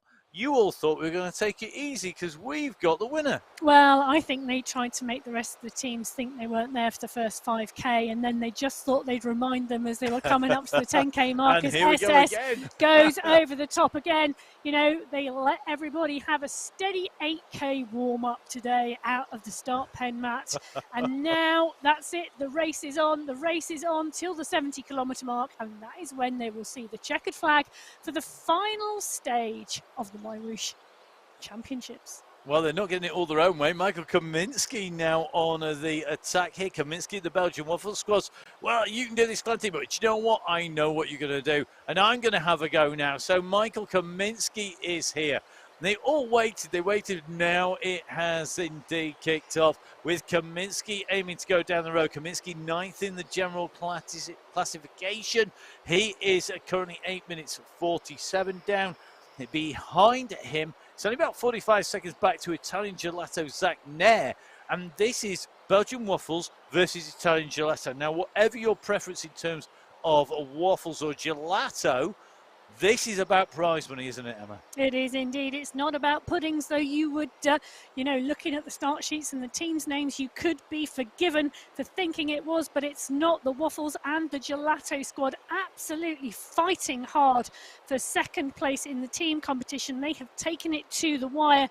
The UAE clan team have been dominant, but, you know, other than that gap to Vinkmat from second place, it is seconds between positions on GC today, and if anyone can get in a breakaway, it may well move them up. Indeed, and this is what we're seeing. Michael Knudsen went after Phil Graves there. Riders all on the attack. So Knudsen and Graves, some of our regular attackers, and they know they don't need to race tomorrow. I am sure we're going to see him back on Sunday, but we hit the sprint now, and has all this attacking blunted the speed of the riders? This is sprint number 2, and you can see a stretch, but all of a sudden The throttles are open now. Bert Kahan has gone for this from the front. I think Fawcett is coming from the rear, but Kahan is doing everything. Brave riding by Bert Kahan. He can't afford to ease off and let this group go too far in front, so he has to go on the front. He's putting a big dig in, but I tell you something, Fawcett came in and through at pace there. So did Safrazad. I saw Safrazad come flying through there. But take a look at that. Interesting. So Bjorklund, Safrazad, Themes, Kahan and Kahan currently on that list. Where's Fawcett? He's not there. And you know what? He may be distanced by the attacking by the team, but he won't panic because he knows he can put a sprint in solo. Really going to be interesting to see. We will see if that updates on the way through. If he has rolled through with a pack and not been up there and scored points, this has negated the points he scored in the first sprint. He opened up an extra 2 points on Bert Kahan, but Bert Kahan's just scored 2, and currently Fawcett hasn't scored any. That means that the status quo has been resumed, and the gap is back to where it was, which is 11 points. Bearing in mind, out on the road, we still have a lot more than 11 points. We still have plenty of sprints left. We have 3 sprints, so if you win all those, that's 15 points. So going to come down to what happens from here on in. Really looking forward to the final few K. Now, you can just see Fawcett on the bottom of the screen there, the team behind the scenes keeping a check on Fawcett. He is 6 minutes down at the moment. He's riding along, but he's not right in the mix. Now, we've seen him do this before. So if you are a Ross Fawcett fan, if you're a signed up, paid up member of the Ross Fawcett fan club, if you have the I Love Ross Fawcett sprints as a little pin badge tucked on your t-shirt, then don't panic, guys. He may yet do this. He may yet be there. Now, really interesting.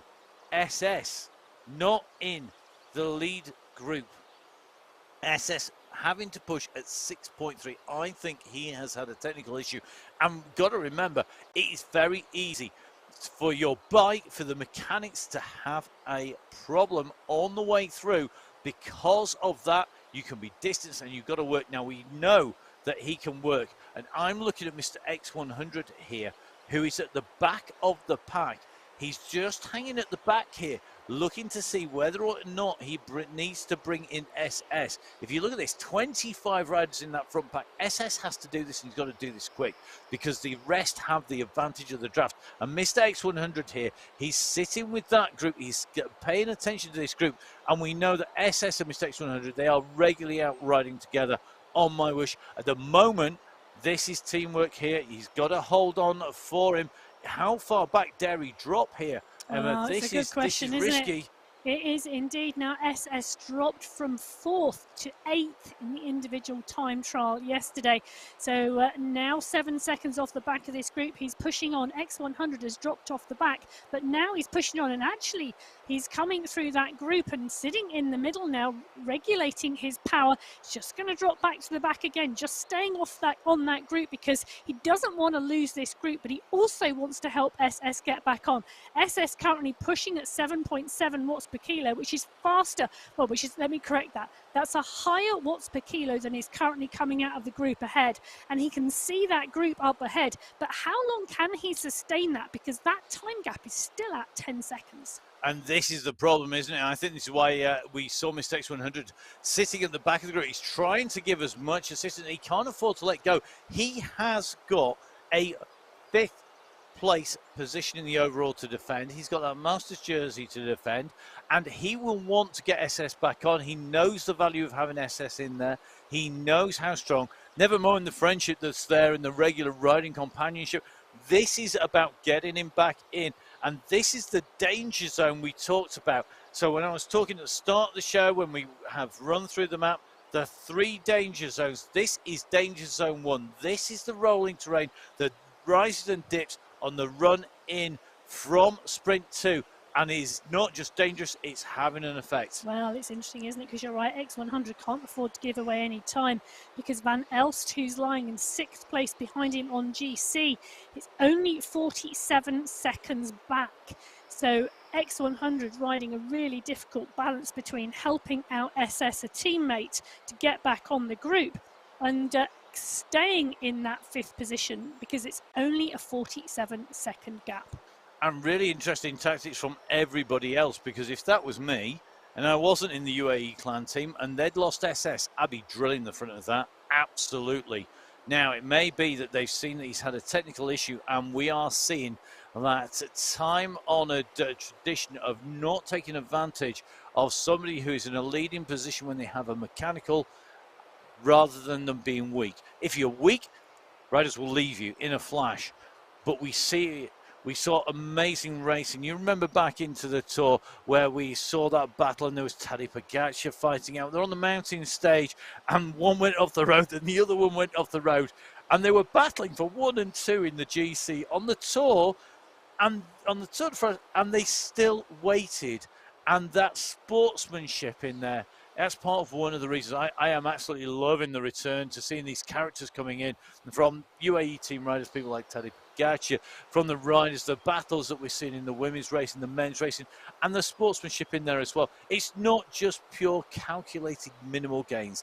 It's about having heart and having some passion and being able to recognise that you're racing up against real people. Well, Category 2 have got some heart and some passion at the moment because they are on the first climb of the day at 28 kilometres. They are 200 metres into this climb. Duque is there, Moreno is there. They are pushing. Cusimano is leading this out. Quintero, Maglio. Ospina is in here as well. So these riders now pushing on this first Category 4 climb of this 70-kilometre race today. And those numbers are lighting the screens up in yellow and red, showing that the pressure is on. This is still a big group of riders, all of the main contenders in here. And it is interminably long for 1 kilometre. It feels like it goes on forever because it goes round this long right-hand bend. And that gantry, the finish line, only comes into sight very late. It's not super steep and short. It is 1,000 metres, 1 kilometre. And I think at this stage in the race, after 6 previous stages, the time trial the day before, this is going to hurt because it's a sustained effort. It's not a kick, rest. The rider I'm looking for, Matt, is indeed Nicholas Spratt. And I can't quite see him in the list at the moment. That's why I can't see him. And that's because he has put a big kick in and he's gone through and off the front of the group, because that is the banner right in front for this first Category 4 climb. Is Spratt going to cement his leadership in that King of the Mountains competition? Well, let's see. Spratt had 34 points. Duque had 26 points. There are going to be 5 points left after this. Spratt has just taken 4. Duque has taken 1. So that is 38 points to Spratt. It is 27 to Duque. And by my reckoning, that is job done. Nicholas Spratt has just won, subject to finishing the race and verification, etc., etc., etc. All the small print, the win. Well, winning the sprint in front of us was Parisi, going through in 1, Spratt in 2, Holweller in 3, he's in 4, and Duque in 5. Those were the point scorers today on the road. Yep, that is on that sprint. Great riding on the way through, brilliant to see. And you could just see what that meant and how hard they were going. And 12.5 watts per kilo on that kick in towards the line. Great timing by Spratt, almost a lot like a bunch sprint coming into a finish there with the big group together, winding it and winding it and winding it, and then somebody really kicking on. Now, Category 1, I'm just looking to see if I can see the blue cap of SS in Category 1. I think I can. I think he's made contact with that group. Mistakes 100 looks a little bit more chilled out and not hanging around the back so much. I think SS has made contact. Be very interesting to see if he has. Category 2, 3 and 4 continuing their race towards the finish, and we're in with at the moment Michael Suarez in Category 4 in the red, Filippo Quadrelli in Category 3 in the blue, Henry Oyce in the green of Category 2, and with Simon Walter from the squad right up in the front. Walter having a good race in that beast mode pudding PB team. Yeah, absolutely. And it's interesting, the squad have been riding really strongly. Some consistent performances, Cutler, Walter, Darn, Thiem and Graves. We've seen them all in the action across the 7 stages, and we're seeing them in the action for this final 7th stage today. So take a look at this, Matt. We're seeing a stretch on the front here. We're seeing Walter respond as part and parcel of that pack, but it's X100 who's going. Philip Graves has gone with him. Martins is there, so is Van den Eckhout and Darn. Van Elst is marking the front of this race because, as we mentioned earlier, Van Elst in 6th position on GC, and the time gaps are not huge from 2nd to 6th. And you can just see that SS is trying to make contact here. I think he's just about, I think he must have got on, because we saw a blue cap in with these riders, and that's SS trademark on MyWhoosh. And then, as the attack went, I think he said that time to go for it. Yeah, I'm back on go. Mistakes 100 went on the front and drilled it, and he's put him out on the back, and now Mistakes 100 is on the back of the group, having to wait again. So maybe that was a little counterproductive. Either that, or the SS is still trying to make his way back in.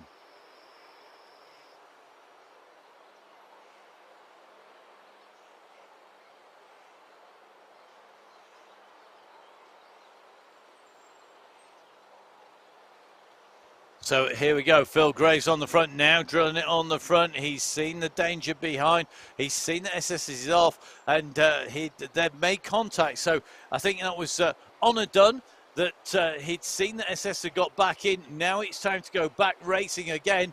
And Cutler and Graves now going for this. Pim van Diemen on the attack as well here. I tell you something, Van Diemen has got some heart. He had a tough time. He's back up and he's racing back at his best here. And that is great to see, because he is in a real battle. Popovic, 45 seconds ahead in 2nd place from Van Diemen in 3rd. Then from Van Diemen in 3rd, it's 32 seconds back to Knudsen. Then it's 9 seconds back to 5th place with Mistakes 147 to Van Elst. Very close from 2nd right the way through to 6th. This is going to be a real battle. It is indeed, and it is Graves on the front at the moment. Quintero is on the front of category 2. As we see Graves and Cutler, now Graves and Cutler from that Beast Mode pudding powered by Rose squad, you know, and they are both doing an epic job at the front here. This could be a move that is really stretching this group, and just a deciding factor by Zanasca here. So Zanasca, the rider to come across from the Italian Gelato squad, he's seen the danger of Graves and Cutler going away, and he wants a part of this. He does indeed. Big push by him, and you can see that the pace that's been put on the front has now distanced SS. I don't think he's going to get back on to this group, and SS is going to be absolutely gutted by that. He'd made contact, he got back in the group, and now the gap has gone on the front. Graves and Cutler have got the gap, but it's not big enough, I don't think. I think this was surely going to come back together, but this is in that danger zone. These riders are in this rolling up and down that takes them in and through. Remember, this is from the 10.8 point marker at the end of sprint 2. It eases off as they come back in towards the first mountain, but then it will kick again. Well, it's interesting that it's Cutler and Graves doing the work on the front here, and it's surprising that the riders are not letting them go, because they are nowhere near on GC. Cutler, the closest to one, in 14th place on GC, 12 minutes back. So I wonder whether Cutler and Graves thought they would get away today and that the rest of the pack wouldn't be noticing. Well, maybe notice and not let them and not be worried about it, because I think they might be suffering today, Emma, and I think their vision is probably pretty much impaired by a lack of oxygen, as you've implied. But I think they're going to be there, and I think they are going to be working really hard to keep an eye on absolutely everybody. And it is about, would they let them go? I think that was I mean, you've got Beast Mode in there, the Beast Mode pudding mode team going with Phil Graves. Phil Graves has been on this, and you were speculating that he has got a big target coming up in the year potentially, but he's always supported the event and the MyWhoosh Worlds, hasn't he?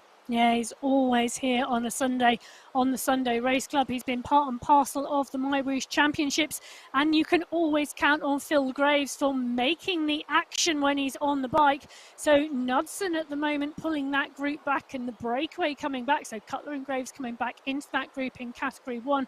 Large category group on 2 on the road there. Should I put those words in the right order? A large group in Category 2 on the road there. They were all the right words, they were just in the wrong order. Category 3 continuing to move on as we get this view here of the Category 1 peloton going over the suspension bridge here. The sun is shining, the world is singing, the birds are tweeting. It is stage 7. It is the final stage of the MyWhoosh Championships, and this is it. This is the final stage and the final win for whoever from that peloton crosses the line first. Well, let's see who's going to take that. I think the scenery that's unfolding around these riders, as Emma has said, is absolutely stunning. And I've got to say, massive thank you to everybody behind the scenes at MyWhoosh who put the race organisation together and who bring us these pictures. The transformation in the last 12 months has been astounding. The quality of competition has rocketed. And of course, what we ride through, it is absolutely amazing now. Now, this group are putting in amazing performances. Michael Knudsen, very interesting, was very quick to respond, as was Pablo Popovic in that attack. But now Johan Noren is on the front. And Noren, another rider, Emma, who has had a good back end of the tour. Well, Noren, a phenomenal ride yesterday in the individual time trial by Johan Noren for second place over the line in that time trial, bringing him to 11th on GC. But, you know, that absolute all credit to him yesterday, and it's great to see him in the mix today as well.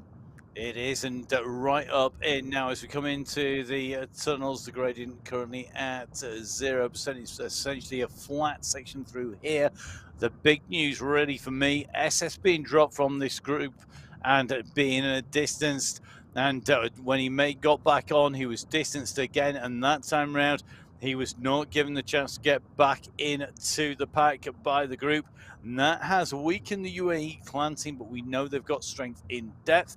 Meanwhile, on these undulations as we come through the tunnels, we're still seeing the pace pick up. This group are getting stretched out in Category 1, currently at just over 22.5 kilometers of 70k of racing. Today's height ascent, 495 meters. So of that, nearly 500 meters, we've gone just over 150 meters of climbing so far. But we are going to be making our way through here towards the next of our key moments, and that is the first of the climb sections. So Pin Van Damon in here. Pin Van Damon nicely in the group. Pin has really been great to see him racing. He's been a great addition to the race fields, and I'm hoping we're going to see him on Sunday. Well, that would be interesting, wouldn't it? But I can imagine for any of these riders deciding to race on the Sunday Race Club, that would be like a, what would that be? A 10-day stage race with 2 rest days? It is something like that. I think Emma might be quoting one of our riders there. I don't know whether Emma's seen the message or whether great minds think alike. We had a great message come through on social media. Please, please, please do get in touch on social media through Instagram or similar. So I think this tour is not just Friday to Friday with 1 rest day. It's a Friday to Sunday with 2 rest days. Thank you very much, Michael Knudsen. Well, it is interesting, isn't it? Because Cusimano is the rider on the right-hand side of your screen, now putting an attack in at 36.5 kilometres into this race. He is in that Category 2 competition. It's Ruiz Ospina Quintero who are doing the chasing with Eduardo Parisi. So the Category 2 now hotting up into the second half of this race. Well, let's see if Cusimano holds on. He's top right-hand side of your screen at the moment. We're flying through our screens here, looking at each of our categories. Category 1 leading group at the front. Cusimano solo in Category 2, Category 3, and Category 4 have smaller groups than the main bunch on the front. And you can just see Tim Cutler now at almost double the watts per kilo of the group behind. We are seeing riders trying to take a move. And Tim Cutler, teammate here of Phil Graves, Emma. So that move that we saw from Graves trying to get away and failing, now it's Cutler's turn. Are they looking for the final stage glory? Well, I think there is absolute kudos to be had today by taking the win in the final stage. And it is a great target if you're feeling good after the time trial yesterday. So Cutler pushing on, Van Diemen in 2, Bjorklund in 3, Safrazad is there, so is Mayer and Dahn. Van Elst, I notice, is constantly watching the front of that Category 1 group, wanting to ensure, I would imagine, that that GC position of his is safe. So Tim Cutler off the front. We know he can time trial. He did that yesterday. Top 5 for him with 5th place in the time trial on stage 6 when he was out on his own for that 40k. He's in 14th place overall. He's at 12 minutes and 3 down on our leader. Now 13th place, that is going to be Martin Martins of the Belgian Waffle Squad. He is at 11 minutes 48 down. Now, is Martin Martins bothered about exchanging 13th for 14th place? Gap between these riders about 15. No, sorry, not even 15. Yeah, 15 seconds. That's correct. So 15 seconds between them. But Cutler has gone hard there. Really good move by him. And I think maybe they might let him go a little bit further than they did 2 or 3 riders because they know that they've got that advantage on the way through. Now, back with Category 2, Emma. It's getting strung out because we have made our way in and through that sprint. And look at that. Who's at the top? It's the man leading the points standings overall as we came into the stage. It's Simmons who's taken that. The man in second place in the standings, that is Pacheco. He comes in second place. So an opening of 1 point this time round in the RAK sprint here. So still very tight, isn't it? It shows just why they're up there in the standings overall. Yeah, so Simmons, Pacheco, Moreno, Mayer and Ospina, the riders taking the points through that sprint. That is indeed, well, let's take a little look. That was sprint number 3. 2 more sprints to go. And I think surely, I don't want to tempt fate here, but Olivier Simmons, he was on 101 as we came in. He had 11 points. He continues to open this. 2 sprints left to go. That's 10 points. It's right on the balance, isn't it? But Pacheco's really got to do something massive now. And Simmons has got to not score in the last 2 for that to be overturned. Which, to be, let's be really honest here, that is just not going to happen. Well, I hope. Well, let's hope it's not going to happen. I'm hoping. I'm hoping. So I'm touching wood here on our on the big desk here in the Full Speed Event studio, just to make sure it doesn't. Never know. I'm not superstitious much. Well, it is indeed this Category 1 group, and as they sweep round this right-hand bend in the desert, the group are all together 26 kilometres now of this 70-kilometre final stage now complete. You know, this is the move now into the first climb of the day, and that is going to come at 28 kilometres. So it is coming up soon, the first Category 4 climb. Michael Knudsen leading in the mountains competition. He's currently got 42 points. Behind, though, very close indeed, second and third places. That is Pin, Diamond, and along with Lionel Vjasin are on 25 and 24 points respectively, 1 point separating them. And that means that they no doubt will be fighting for those points as well. They will be aware that they want to be in prime spot should anything happen to Michael Knudsen. And again, we certainly don't want to curse anybody at this stage in the tour. All the riders we want to finish who have got this far. But it is the case that they will be looking at trying to score points. And of course, looking to maybe take away top spot in the competition for the day, because those stage prizes, they're pretty valuable, aren't they, Emma? Yeah, they are indeed. And so let's just not forget, it's not just the overall King of the Mountains competition, but there is a King of the Mountains competition on each stage as well, other than the time trial yesterday. So there is 2 competitions in play today. Today's daily stage King of the Mountains and that overall title that is currently held by Knudsen. So we are in with Bart van den Eckhout in that Category 1 group. The large group of Category 2 riders, Nicholas Spratt still in there. Eckersley tucked into the leading group in that Category 3 race, but it's the Category 4 race at 57.3 kilometres. Now that's where we've got the action. So Quadrelli, Suarez, Maillard, it's looking like in there. I think I can see four riders in there, because Suarez is in there as well. Well, Suarez, the rider who had lost big time on stages 5 and 6, but he rallied at the end of the time trial. Now he's going to be looking to go through. He made that time earlier on in the race, but back with Category 1 and Tim Cutler. Emma, this is a move. 48 seconds. We did have a bit of a talk earlier when him and Graves attacked about whether they would let him go, but they didn't let them go, but they have let him go this time, and he's now 47, let me say that again, 47 seconds clear of the chase group. And I call it a chase group, but there is not really a chase coming out of that group at all. And this is the run for the mountains now. This is the first mountain segment, the first climb segment. You can just see Pim van Diemen started to wind this up. He's gone early on here. Michael Knudsen surely is going to respond to this, but at the moment I'm waiting to see him come up into sight. You can see Van Els behind. Cutler came in first. He has got the gap, but look at the time gap coming down. That's reflective of the speeds that the riders are traveling. Cutler currently pushing out 7 watts per kilo. The guys behind have lifted above that. They're now settling down to a similar pace, but they had a big kick coming in to the climb segment. So the first rider over the line at the finish of this segment will be Tim Cutler, but he is not the rider who I think is going to be taking away the points. Emma, surely we're going to see a big push come from these riders as they go in.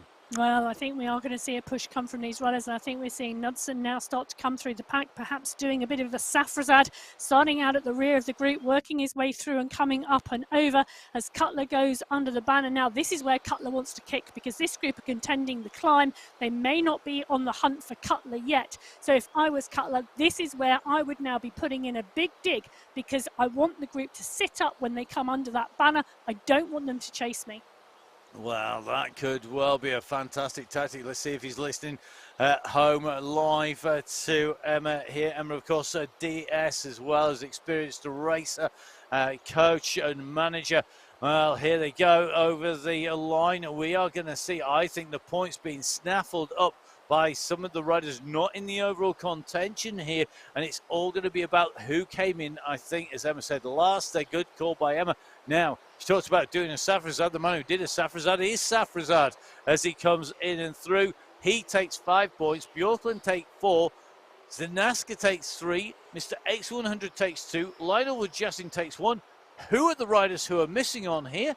Knudsen and Pim van Diemen. They are not in the running for the points. Woodjassin scored 1, and that means that he's now tied in 2nd place, I think, if my maths is correct. Emma can correct me, can confirm that, I think, in 5th place.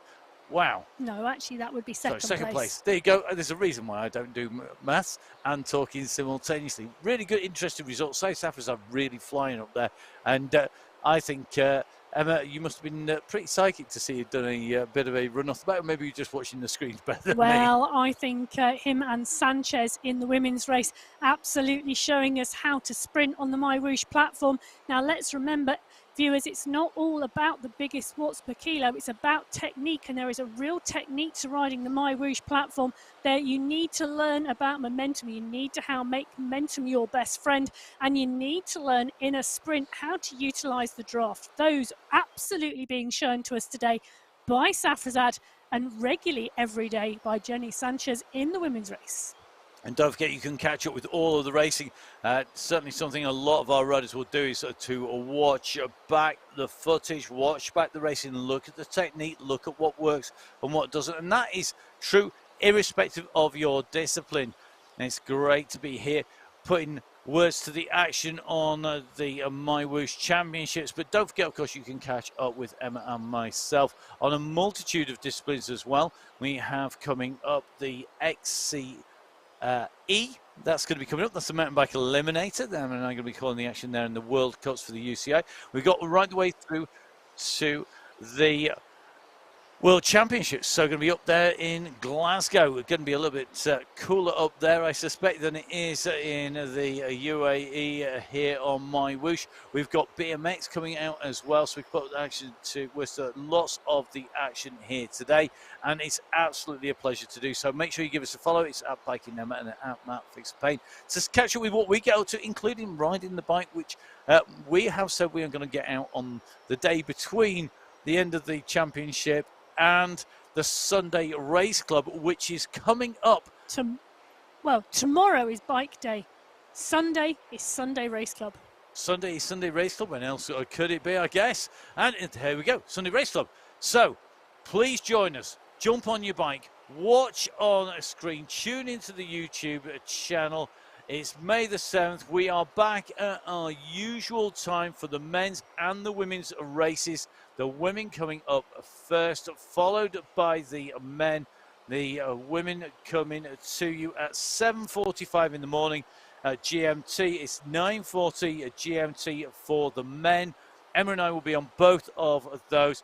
And I'm looking forward to see, Emma, some of our riders who we maybe not seen on the Sunday Race Club joining the Sunday Race Club race, because we have some great prizes on offer, don't we? Every single week. Well, we do indeed. And if you want to come and join the Sunday Race Club this week, get onto the MyWhoosh.com website. Take a look at the events page, because that's where you'll find the Sunday Race Club, including how to enter. So you could be riding against the riders you have seen in the MyWhoosh Championships on Sunday. Come and join the party, get on the start line, or join us on the YouTube channel. It's MyWhoosh on YouTube as well. Give it a follow and take a look and take a watch. So we'll see plenty of action in the Sunday Race Club. We're seeing our Category 4 riders currently making their way onto the second of those climb segments. It's the same as the first. It's the same place, but it's a lot closer to the finish. From the summit, Enrico Quadrelli will know that he's got 8.2 kilometres by my maths to the end, and we have that danger zone in between. Yeah, so as Quadrelli pushes up that climb, he's pushing up the climb. The Category 1 race, still a big group. Category 2, again a big group. Category 3, I'm going to repeat myself, again a big group. It is that Category 4 race that is a little different at the moment, but they are a long way down that course. They are now at 6.3 kilometres, and Quadrelli is pushing on. So Quadrelli here, the man who has taken the bull by the horns for the mountains competition in Category 4. He's on the right-hand side of your screen. He's really pushing hard at the moment. And the left-hand side, you've got the group coming in for Category 3 towards the next sprint. The sprint starts at 52.8k to 53.1. But look at Quadrelli go. Emma, this is a gap that's opening. Can he make this to the finish? Please, please, please tell me that Enrico Quadrelli is not just going to ride through the sprint line of the climb, but he's going to keep on pushing on. We know that he's brave. Is he bold enough to do this? Well, this is the point to go now, because he's got 20 seconds on Suarez, Mallard, Noack and Ospina, then 1:25 back to the chasing group. So if Quadrelli wants to make it to the finish line, it is now time to go, go, go. So 8.2 kilometres to the finish line for our yellow jersey leader. Now, wouldn't it be lovely to take that yellow jersey across the line first in the final stage? Oh, wouldn't it ever. 7 minutes and 8 on the nearest rider, which is Suarez, who is in this group. Surely this is a no-brainer. We will see. I think he's going to take the fastest time up the climb so far. He is with the leader, the King of the Mountains. Anyway, he'd taken the win in that competition. With this stage still to go, with 2 stages to go, in fact, with the time trial and today, behind Suarez, then Noack, then Maillard, then Espina, Hernandez, 5, 4, 3, 2 and 1 points on your screen. But the man in the mountain leaders jersey showing just why he won that, adding to his point score, hitting up those points today, and now in the race leading Category 4. Meanwhile, Category 1 It is Tim Cutler who has still got the gap here, Emma. He is, what, 20 seconds? That is not good news, I don't think, because I think he would have wanted to open that up a little bit more at this stage. But he's pushing on here, and I'll tell you something, combative award of the day. If we were able to give one out, I'd be handing it to Tim Cutler in his back pocket. Let's just take a think about that parkour, Matt. When we saw Cutler attack before the climb, he's gone up the climb. He's then descended into the valley. He's gone along the valley bottom, and then he's climbed up and out. And he's now on a flatter section, rolling into a short climb. So this is very challenging part of the course to not just establish a lead, but to maintain a lead. And he's still maintained 20 seconds at the moment. So we're watching the chase group 20 seconds behind on this short, sharp climb at the moment. The gradient's coming up for 7%, and it is stretching this group. It's stretching it out, isn't it? Look at the red numbers that have just got launched in, and the group are stringing. It's getting thinner and thinner. Watch the screen. Look at Cutler. Watch these riders. So here we go, Tim Cutler. What's that gap going to be as we come over the top? It's been pulled back, hasn't it, by that massive acceleration on the climb there, Emma. That was some serious power being put in. Well, it was indeed, but I think we're going to see it yo-yo a bit as these riders change positions. So coming off of the descent, the speed and the pace coming off of that descent into these early parts of the flatlands will foreshorten that time. But it does look, doesn't it, like this group are now motoring. So we are in with Mr. X100 on the screen here, and working their way in and around the turn. We're desperately trying to see where everybody is on the screens on the sides there. Tim Cutler with the gap of 12 seconds, and he's on this descent. This is where the bunch have a little bit of an advantage because they have that draft, but then you go on to the climb. This is brave riding by Cutler. So Tim Cutler, after 5th in the time trial yesterday, he is giving it everything. And the Beast Mode Pudding PB Mode squad are going out in style, whatever happens from here to the finish. Yeah, they are indeed. And the squad absolutely pulling, and Cutler pulling away now. So Cutler continuing to stretch his lead. He's not taken his foot off the gas, but we're seeing that happen in the group behind. Gosh, I've just taken a little look at Theme further back, currently at 0.4 watts per kilo. So 47 seconds back now for Theme. This is a group of 21 riders chasing Tim Cutler. Well, very easy to go, Pop, today. That accumulated fatigue, the accumulated debt of energy on the way through. Let's see who has got any kind of energy to keep pushing on through here. Mr. X100 in pursuit. This amazing scenery. I absolutely love this shot with the mountain at the side, the city below here, and you can just see the riders come sweeping round this bend. This is the elite group. One man who has been uber quiet today, it is our race leader, Michael Vink. Well, hardly doing a thing. I was about to say, is he not allowed to just enjoy the ride with the rest of the peloton around him? He's having a celebratory ride on the final stage. You could just leave him to do that. Yep. This is, we've got to remember, this is going to be for some serious money. I mean, the stage win today, we thought maybe he's going to go for a sprint and show us that he can take a win in the sprint. Or maybe, as you say, he's just enjoying the fact that he is coming in towards the finish in that jersey. We're approaching half race distance. Tim Cutler with the gap, currently hovering around the 15 to 20 second mark. The bunch, I think, know that they could pull him back if they need to. That was proven on that climb. But Tim Cutler, at the moment, the man who's getting maximum TV time, and therefore his team. And they're a strong squad, aren't they, Emma? They are indeed, you know, and we have seen them there or thereabouts throughout the entirety of this stage race. Cutler, Walter, Darn, Theme and Graves. They have regularly been in the action and in the mix, and it is great to see Tim Cutler. It is great to see him absolutely nailing it on this final stage and really having a go. He is. So we go underneath. This is our finish line when we come round and in. after one lap of the large circuit. So we've been right the way around almost the full circumference. We'll come back round through here, and that will be our finish line next time we get here on the way through. That is where the prize money, the final allocation of points, etc., will be given out once everything is validated after the race. Now, here we go. The riders at 37.5k hit the next sprint marker here. The sprints competition almost a little bit forgotten in the GC action. Now, there are sprint points available today. Who is going to take these out? Our first few sprints have been contested, and look at this, Phil Graves going for it off the front of the race here. Is he going to continue this onwards, or was that a sprint? That was definitely a sprint. I've just seen those numbers drop back down again. It was but indeed. Nobody was.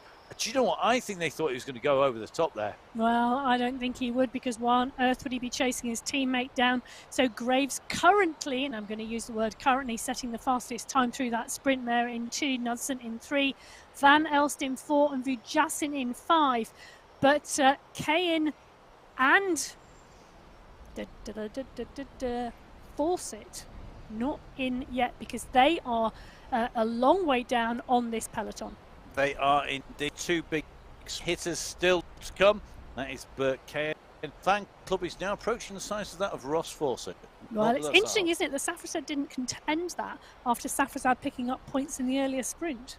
Yeah, I thought, you go for that, and maybe you've got a chance of taking the sprint win during the stage today, because remember, of course, we have prizes for the stage as well as for the overall in the mountains, in the sprints, and in the stage win today. But Phil Graves on the top of the leaderboard. That's a nice sight to see after all of his hard work racing after all this time. Now, in with David Nowak here. This is the lead group of Category 4. We have 3 riders with a gap: Nowak, Quadrelli, and Suarez. This contains Quadrelli. He is our leader. It contains he's been Suarez brought back. in there. Yeah, but Suarez is the man who's brought him back here, despite there being a huge gap. And the man who is losing out at the moment is Maillard. But is he losing out enough for Suarez to go over the top of him? I don't think that is the case. Just taking a little bit of a look through here. What does make me wonder is how far back Dromard is going to be at the end of all this. How much time will he lose? Looks like Espina Hernandez in the chasing group here. But I think this is going to be about the win now between these 3 riders. And of the 3, we look at Quadrelli. Quadrelli's got 2 stage wins in here. He's done that. We've got 2 stage wins for Michael Suarez in the leading group of Category 4. And we have Nowak, who is yet to get a win. So all 3 riders having their own reason to want to take that. Now, let's take a look at Category 1. We have Kaminsky, Vujasin, Van Elst to the front of the chasing group. Just taking a little look at Cutler. Cutler putting in a serious shift today on the front, going solo. Remember, of course, he's not going to have the benefit of the draft. You can see Mistakes 100 in the draft at the moment. His watts right down now. We just saw 64 watts, I think, unless my eyes were deceiving me. Whereas Tim Cutler, he's having to put out 400 watts. He's not able to take advantage, I think if Cutler decides to time trial away from the now and does what he did yesterday and just sits at a pace that is comfortable to him, he's going to continue to extend that gap. It's now out to 21 seconds. Noren has come to the front of the group with Heaney. Van den Eckhart is there as well. So is Walter and Safrazad. Now, Simon Walter having a good ride today as well. He is indeed. Simon Walter on a good ride, but he is a teammate of Cutler, so can't imagine he will be chasing down Tim Cutler. But Tim Cutler doing a great ride here. He's gone for this brave move, putting everything out there. He's not going to have anything left at the end, and that is the way you want to be at the end of the race. As you can see on the top right-hand side of your screen, that yellow bar making its way across the white section.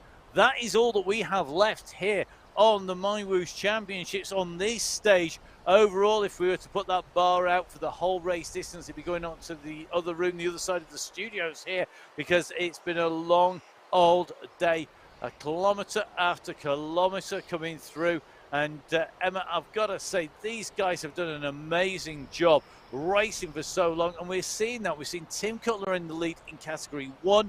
We are seeing a real fight in Category 3. There on the right-hand side of the screen. They are coming in and at 59.76. And you can see Taylor Gonsolin really is on a mission today.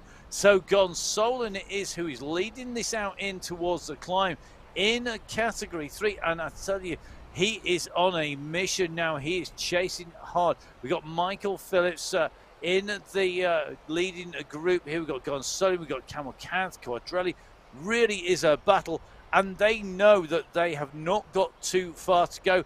But boy, what a long race. Yeah, it is a long race, 4,600 kilometres for the men.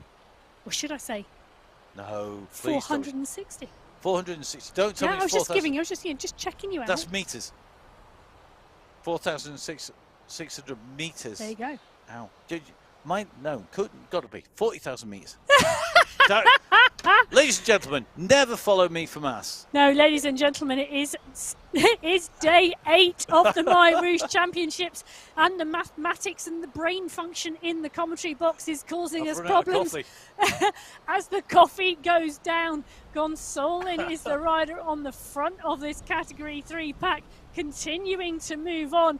Absolutely nailing it here as we continue to push on the MyWhoosh Championships. We are finishing stage 7. It is day 8 today in this men's race. Now, just taking a look on the right-hand side of your screen, now onto the main screen. This is the run in for Category 4. David Nowak has still got to get himself a win. Is today the day he does it? Suarez and Quadrelli have had 2 wins apiece, but I think we could well see a new name on the day's winning stage. How long dare they leave it? Are they going to let him have this? Because he has been brave enough to go with 2 of the big contenders on a GC. David Nowak has gone hard, and I think he is going to make this. Is 8 seconds the gap, Well, it's Quadrelli's teammate, Matt, so Quadrelli is not going to do the chasing. It is all going to be down to Suarez, and Quadrelli is helping Nowak here. Nowak, his teammate, pushing on here. This is going to be Quadrelli in the yellow jersey from the Sprocket Science team. His teammate David Nowak is getting help from the race leader, because Nowak is going to get the win here, because Quadrelli, he is sat on his wheels. So the team here from Sprocket Science are looking to take the stage with David Nowak. They're looking to take the overall with Enrico Quadrelli. They're looking to take away the mountains with Quadrelli and Alex Pleasure to take away the green. They're going to do it. David Nowak, his first stage comes on the final stage. What a win today by David Nowak. In the stage behind him, it is Enrico Quadrelli and Michael Suarez. Michael Suarez takes second on the stage. He's going to be second overall. But your winner in Category 4 is going to be Enrico Quadrelli of the race. He's your MyWhoosh champion. Subject to verification, he's the man who's going to take away the yellow leader's jersey at the very end of the race. Next up comes Mayard. He makes his way in and through the line. This is your result of the stage today. David Nowak taking the win there from the Sprocket Science squad. Quadrelli coming in, his teammate, to take the overall. The second place in the overall and second place on the stage go to Michael Suarez, with Xavier Maillard coming in and across. He'll take third place overall. He takes fourth place on the stage. What a great set of riders, and what great racing in Category 4. Emma, Wow. That was brilliant to see. What a great way to finish off, and it shows you how much these teams want to look after each other today. Well, Nowak would have helped Quadrelli throughout the earlier stages. So Quadrelli, the yellow jersey wearer, helping his teammate David Nowak take that break in that final 500 metres to take the win in the final stage today. Absolutely brilliant. And, you know, with Pleasure in the sprint jersey as well, Matt, that squad have done really well over the last 7 stages. Great payday for them in category 4. Fantastic performance. Yep, that was a great ride by the Sprocket Science team. Now, really interesting because they are going to take the overall, they're going to take the mountains, going to take the sprints, but they're not, I don't think, going to take the win in the team. That is probably going to be the red races with that. But remember, of course, all of this is subject to where all of our riders finish today, because of course that team competition will run right up to the very last centimetre of the 460 kilometres and 5,750 metres of climbing. I tell you, numbers are not good by the end of this. We're so busy concentrating on 4 categories in all of the racing. Now, Tim Cutler away on the right-hand side of your screen there. Left-hand side is the chasing group. We're just sat in with Mistakes 100 in here, our Masters leader. And he has held that from the start to finish. We're just looking at that gap at the moment. It's 200 metres on the road at the moment. It's not massive, but I tell you something, Tim Cutler, he time trialled. You'd think he'd have had enough yesterday of sitting on his own and riding the bike and putting the effort, but you know what? He's doing it again today. Well, he finished 5th in that time trial yesterday, Matt. He rode a seriously strong performance, and he's showing us that that is his speciality, because away he has gone again today. He has indeed. Now, back with categories 2 and 3. Category 3 at 64 kilometres, category 2 at 56.5 kilometres. Michael Phillips, yellow jersey wearer, in category 3, in with the lead group. We have got Maglio in with the lead group in category 2, and we've got Vink in with category 1, who is up here. So category 1 leader, category 2 leader, and category 3 leader are all in with their respective lead groups at the moment. Will they be looking to break away? Well, we're going to see. The only rider in front of a leader, realistically, is Tim Cutler. Well, Cutler is stretching that out, you know, Matt. The group are not chasing. They are letting him go today. He's got another 50 metres just in the final last few seconds, you know. So Cutler in 1, Van Elst leading the group. Heaney behind. Popovic is there. So is Graves. So is Noren. So is Nair. All the riders that we have seen over these 8 days of the MyWhoosh Championships. We've seen them in the mountains, we've seen them in the sprints, we've seen them on the flatland, Matt. You know, I was going to ask then, what has been your moment of the tour? Oh, that's very hard. My moment of the tour. Give me a little second. Let me have a think about that. So we'll let Matt think about his moment of the tour whilst we continue in with Tim Cutler. We've got a time check now back, 27 seconds back to the group. The lead on that group changing regularly, but the pace on that group in terms of the watts per kilo coming out of it, nowhere near matching Tim Cutler. So the category 1 riders now going through the next sprint at 46 kilometres. This is the Dubai sprint. It's 300 metres like every single sprint has been. The power not coming out particularly strongly at the moment from this group. They're continuing to just ride through. So taking a look through here, Martin's at 4.5 watts per kilo, Zanaska at 5.2, Zanaska pushing at 6.6, but nobody really picking up the pace and really taking that sprint through. Well, that to me was the most lacklustre sprint we've had from category 1, and you know why? Because our 2 big hitters, Bert Kane along with Ross Fawcett, they're rolling along behind. This group, no, whatever they do now, it's fairly immaterial in the sprint, because guess what? The 2 dudes behind are going to go like absolute loons and go straight on through. Yeah. Cutler's currently leading that through, but look at the time, 26.47. We know they can go through much, much quicker than that, and that is reflected by the time. What's really interesting, actually, is to use this, as we might do on a Sunday Race Club, as a time check. Cutler going in and through just pretty much the same time as the rest. So look at that. Van Elst, Van Diemen, looking at Cutler, Nuts and Nair, all basically going through. They're scoring points in there, and the big scorers behind, that is going to be Fawcett, that's going to be Kane. They are the riders who are likely to come along and dethrone Van Elst and shuffle the whole group down by 2 places. So we'll see how that goes on. Remember, they are a lot further back. Bert Kane and Fawcett having their own private battle a little bit further down the road, concentrating on that green sprint jersey.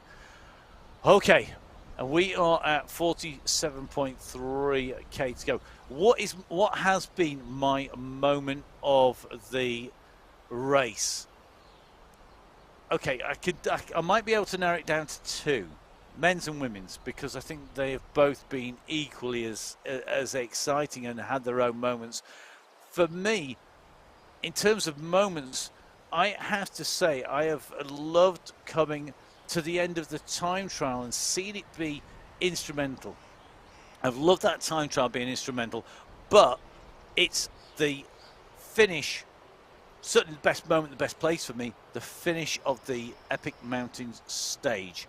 That, for me, was seeing the riders go to 0 watts per kilo as they crawled over that finishing line. That, for me, probably is the moment. I don't think we've seen that Michael Vink is human at that point, but do you know what? We've seen that he is able to perform on any terrain. Now, speaking of Michael Vink, he's on the attack. Juan Hoyos is answering this. So whilst we think about those moments, Michael Vink is having a moment. He's gone off the front, but he is being chased down. Juan Hoyos has made the wheel. So has Zach Nair. Now, they, I don't think, are going to let Vink go here. Surely they all want the last stage. Vink opened the battle. Is he going to be the man to finish the war? We will see. Tim Cutler is in front by 24 seconds. And we are at 48.44k on the way through. Suddenly, Michael Vink's woken up. Somebody give him a coffee. Well, there's just over 20 kilometres to go now till the finish line in this Category 1 race. Cutler is clear by around 25 seconds from this chase group. And I think Michael Vink showing us that he wants to win the final stage as well now, but nobody else wanting him to do it. So his teammate goes over the top, and it's Michael Knudsen on the attack, marked by Van Diemen. Yeah, and Van Diemen chasing Knudsen this time in and around. And remember, these two are separated by only 32 seconds. So wherever Van Diemen goes, Knudsen will go. Whenever Knudsen goes, Van Diemen will go. Mr. X100 can't afford to let this go either, because he's only 9 seconds behind Knudsen, and he can't afford to let Van Elst go up the road, because Van Elst is only 47 seconds behind him. So I think there's going to be a lot of watching here. And when we see those big kicks, those big monstrous sort of 14, 15 watts per kilo kicks, that's when Mr. X100 really has to dig deep and answer them all the way to the line today. Yeah, absolutely. And we're seeing that him come just back onto the back of that group. Panizza is there, Vujasin, Van den Eckhart are all in this group. Nair is there as well with Martins and Walters. So this just continues to be a battle as we see a rider stretching their legs again over this wooden bridge. This is such a great shot as we see that group push and push on fast. So right at the front is Tim Cutler. He's right-hand side of your screen. That single rider on the left-hand side of your screen just opening up, stretching the legs. The rest of the group respond. They close that gap back down again, wait for the counter-attack to go over the top. We are starting to see the riders put in the attack, to put in the move, to stretch it out. It looks like Mr. X100 has gone on the offensive, that being the best form of defense. He doesn't want to see this yo-yoing. That is his weak point. It's his Achilles heel is when it goes to 15 watts per kilo, but he's more than got enough to answer it, because what he will do is sit there and drill it, and he's doing that. He's at 8 watts per kilo here, and by holding it at 7-8 watts per kilo, he's hoping to nullify any of those big sprints, because the riders will not be able to yo-yo as much speed if the speed stays high, and it may well be that that pace is going to fracture the group there. So let's take a quick check on Cutler. Heart rate 164, 70 revs per minute, 388 to about 400 watts seems to be where he's at. 412 just flicking over on our screens here as he makes his way along. That gap has come down, and that is because of the pressure being put on by Knudsen, who is trying to break clear of Van Diemen. Van Diemen at the moment, remember, has got 32 seconds on Knudsen, and Knudsen is trying to drop Van Diemen. Well, it's an interesting race winding out in the last 20 kilometres of this men's Category 1 race. But we've still got 2 other races on the road as well, Matt. Category 2 and Category 3 are not at the finish line yet. But Cutler is absolutely trying to get there first in this Category 1 race. Take a look. You can see now in the shot the chase group. The chase group are coming towards Cutler. And I think Cutler's time out front may well soon be over. Yeah, his days out front are definitely numbered. It is coming very, very close indeed. We will come back to this in fantastic battle very shortly, because we are watching our Category 3 riders come in. This is a big group heading into the finish. Now, quick reminder, your yellow jersey here is Michael Phillips.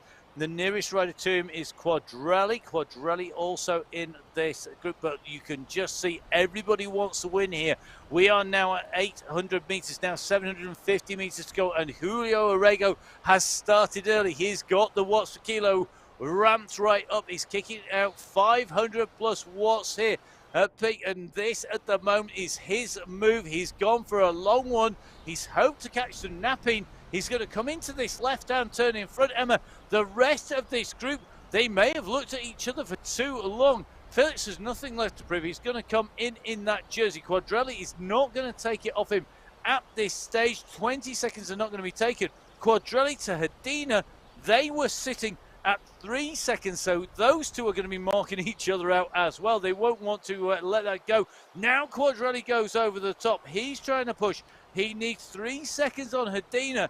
But look at this, Staples is on the wheels of Phillips, and they're all pushing here. This is absolutely frantic stuff. This is the last 150 metres to the line, and Quadrelli's gone at 11 watts per kilo, Staples at 10, Phillips is at 7. These are all fighting now because the race is on for that finish line, and Quadrelli comes through. Staples is there, Phillips is there too, and that is going to be an absolute to-the-line sprint in this race. And we are going to see shortly in Category 3 who takes the win. Hey, we are indeed. That is Michael Phillips who took... oh, no, it's not. Here we go. This is the result. It's Staples who's got this. It's Quadrelli in 2. He comes through almost with exactly the same time. And Hedina has been overtaken in the sprint in the overall. He's been... opened up even more in that sprint overall, because look at that, Quadrelli sprinting clear. He had 3 seconds on Hedina. He has now opened it up by a further 5 seconds there, Emma. That is some going by Quadrelli in the sprint. He didn't want to leave that to chance. Hedina, though, takes that young rider's jersey and has proved that he's a talent there for sure. Yeah, Carcal taking 3rd place in that sprint. So phenomenal finish by the Vito Columbia rider. Great racing and great result there in Category 3. Now back to Category 1. Michael Vink goes underneath the flag of the end of the sprint first here. He's overtaken Tim Cutler as Cutler now gets swept up by the bunch. Say Safrasad is trying to answer this, and we are starting to see the gaps open because Mr. X100 has been distanced by the bunch. This is telling, and the reason for that is all about those time gaps. Van Elst is 47 seconds down, so we're going to be keeping an eye on where they are. Van Elst is in that group. He's in the bunch. He has got a gap now. He could be moving up from 6th to 5th place as they go in through the sprint. But what a sprint as they come in through the Abu Dhabi sprint in lap number 2. Yeah, so Safrasad taking that sprint from Vink, Popovic, Noren and Knudsen. Those are the point scorers, and you can see Safrasad really went for that sprint, that being the final sprint of the day. So we will see who's going to be taking away those stage win prizes. Michael Vink, though, on the attack and holding a pace of 7 watts per kilo. Let's just repeat that. 7 watts per kilo. Now, can Michael Vink do this for long enough to open the gap and then settle into a pace? Will the rest of the riders work together to bring him back? This is the last stage. It's their last chance to take a victory. Meanwhile, you can just see Mr. X100 at the moment being gapped by the group as they came in towards the sprint and through there. And this is going to be very, very difficult for him now, I think, because of where we are in the stage. Emma, where we've come through this sprint, we've got to run into the climb, haven't we? But it's not the easiest running. It still undulates up and down. Yeah, it does indeed. It is completely rolling this run into the next climb. So it is 8 kilometers between the sprint and the climb, and most of those are rolling. It is literally just the final, perhaps 1,500 meters that is flat before we get to that final 1 kilometer climb. So we've got one category 4 climb separating these riders in this category 1 race from where they are now and the finish line. So let's see who is going to be able to hold on. Tim Cutler, I think, just feeling the effects, having been out on the front. He's trying to hold on to this group. Juan Hoyos has been distanced as well. Mr. X100 being distanced too. The gap at the moment from Mr. X100 to the back of the group is at 20 seconds. And remember, he had 47 seconds from 6th place rider Van Elst, Mr. X100 in 5th position. So this is where he's really got to dig deep in and push on if he wants to retain that top 5 position. But this is where Van Elst has got to really try and kick on. They all need to keep pushing because they know that the time gaps are minimal in there. Let me just give you a quick reminder. Popovic into 45 seconds clear of Van Diemen. Van Diemen in 3rd, 32 seconds clear of Knudsen. Knudsen in 4th, 9 seconds clear of Mr. X100, and Mr. X100 in 5th, 47 seconds ahead at the start of the stage from Van Elst, but losing ground. Yeah, he is now starting to lose ground, and Van Elst sat within that group 20 seconds up the road at the moment from X100. So Hoyos also losing time on the group, so is Tim Cutler, and it's looking now like Bjorklund as well is out the back of that group. So the group slowly whittling down in this category 1 race. There's now less than 15 kilometers to go for these men on the MyWhoosh Championships. This is the final stage. It is stage 7. We are day 8. It's 70 kilometers with just 495 meters of climbing today. We have had 5 sprints. We have 1 category 4 climb left in this category 1 race, and then that checkered flag at 70 kilometers today. And that checkered flag looking like Michael Vink has got it firmly in his sights on the front of the race. Meanwhile, you can just see Mr. X100 and Juan Hoyos, the riders at the moment at the back of the group who are distanced, are together. Will Hoyos be able to jump in there? They both have a reason to work here. They will both all want to be as close as they can to the front. Hoyos, not just for his individual position, but also for the Hexagon 1 team on his way in to the finish. And Mr. X100 looking to move up now. He's just gone over the top of Jakob Bjorklund here. And if there's one thing we know that Mr. X100 can do, that is sit at a pace. And that was reflected in his time trial result as well. 4th place in the time trial yesterday. He's going to have to repeat that. Michael Vink is trying to do a repeat of that, but look at the gap. It's not huge, is it?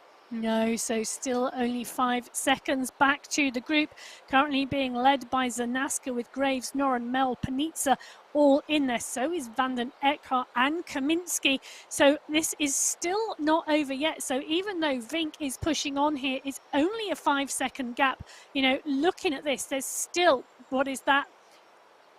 12 kilometers to go? 12.8. 12.8.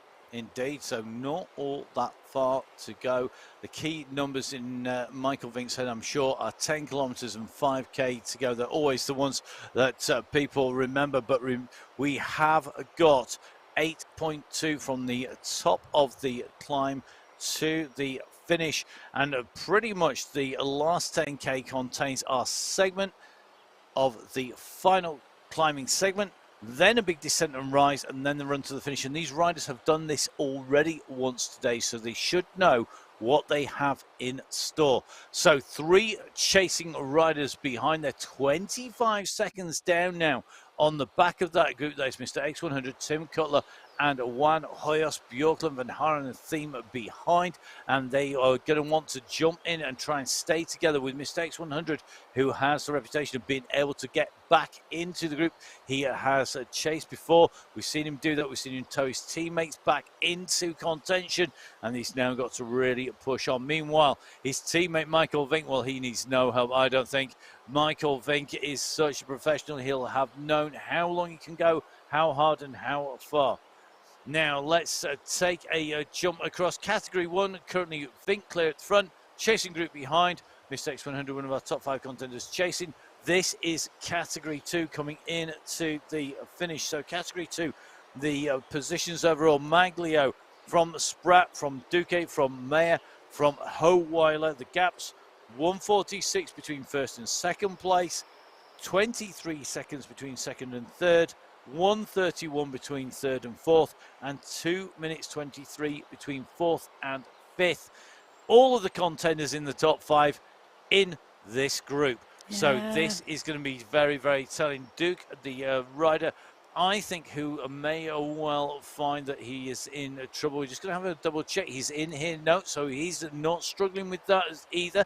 But we can just start to see this wind up. Emma, we're at 68.8, and this is a much bigger group coming into the finish. Do you think anybody can beat Maglio here? He's in the yellow jersey. He has 4 wins to get already on the way through. Can he make it another one? Well, it's going to be interesting to see whether this entire group come into a late sprint or whether anyone goes early. As we see the red numbers light up, so Ospina, Ruiz, Winfield all pushing on here.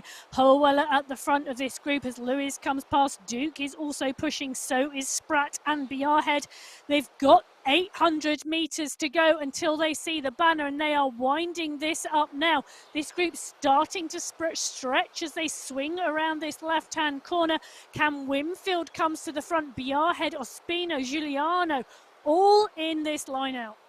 So the group comes back together again as they run into the last 600 meters. It is hotting up in this Category 2 race. It's well and truly hotting up. This is the run for the line, last 500 meters now as they come into this long left-hand turn.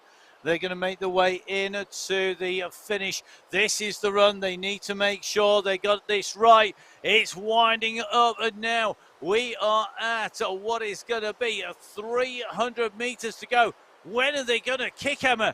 This is really brinksmanship. Well, Cam Winfield, the young rider, is pushing on here. He's pushing on hard, and he's going out front at 12.8. 14 watts per kilo from Winfield. As we see the riders behind still try and push. So Howeiler, Giuliano and Pacheco all there.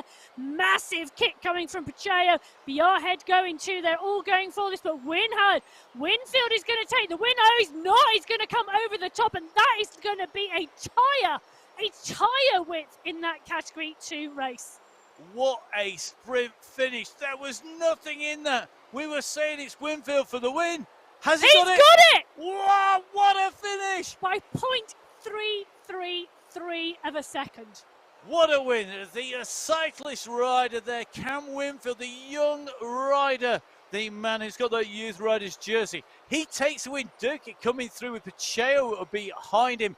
He took the win by exactly a third of a second from Duque, who was sat behind, and that is 2/300ths of a second behind for Pacheco from Duque. It came down to the end. Spratt, the winner of our mountains competition, they've all come in and through together, and I think Christian Maglio was content to roll that in the yellow jersey, knowing that he's taken the win overall in Category 2. An amazing race. Shea Howeiler taking away the jersey there of our Masters ride. And I think, Cave de Colombia's Cristiano Maglio, he's had bigger fish to fry than the stage win today. He comes in 6 seconds. His gap was huge at the start. What a win what a for ride. Winfield. Absolutely brilliant way to finish the MyWhoosh Championships for 2023 from our young rider in Category 2. So categories 4, 3, and 2 done. We are just going to try and get some breath back in. What a finish. Well, that was absolutely grandstand stuff. Emma said it was going to be by a tyre width. I would have to ask mine's better than mine, but I think from memory that 0.3 is the thickness of the rubber on a tyre at the speed they were doing. I'm sure I've been told that by a photo finish operator not that long ago from a photo finish operator. That was so tight. Who got it? It came down to the end there, and that is brilliant to see. Now, taking a breath, going from categories 4, 3, 2 to category 1. We're in with Mr. X100 now. He is defending 5th place, on his way in to the finish. Now, one thing we can guarantee is that Mr. X100 will work really hard to close this gap down, Emma. We see it time and time again, not just here, but on the Sunday Race Club as well. And a quick reminder to our riders. Emma, Sunday Race Club, sum it up for you, for me, for everybody else out there. What does it mean to go ride on the Sunday Race Club? Well, I think for our viewers riding on the Sunday Race Club, you know, if you have watched the MyWhoosh Championships and you have thoroughly enjoyed the 4 different categories, you know, you can join these riders. These riders will be on the Sunday Race Club, you know, and that is an opportunity for you to ride against them. So head over to mywhoosh.com, head over to the events page, click on the Sunday Race Club. You've got the regulations, you've got the technical guide, you've got frequently asked questions, all the information you need, as well as the entry system there to come and be on the start line for the Sunday Race Club. Now, you will see qualifiers and finals with individual competitions and a team competition there on the Sunday Race Club. Matt and I will be there. We will be in the commentary box alongside the riders this Sunday for qualifier race number 1 in May. So please do come and join us. You'll see riders like Saeed Safrazad in action on that. Stefan Van Elst, Vidar Meyer, Johan Noren and Lionel Vajestin, all regulars and scoring points here. 5, 4, 3, 2 and 1 points respectively. And I think Saeed Safrazad probably has taken away the stage mounting points on the day today. Well, just bear in mind, if you join the Sunday Race Club this Sunday, these riders, who may well be in category 1 on Sunday as well, will have had an 8-day stage race in their legs. Likewise, category 2, 3 and 4. So you know what? If you are thinking about joining the Sunday Race Club, this Sunday is the Sunday to join. Yeah, and give yourself the best chance. You've got a whole load of riders who've absolutely pummeled themselves into the ground for the last 8 days, because even on their supposed day off from competition, they've been having to get out and ride. Now, we said Mr. X100 is a rider who can close gaps down.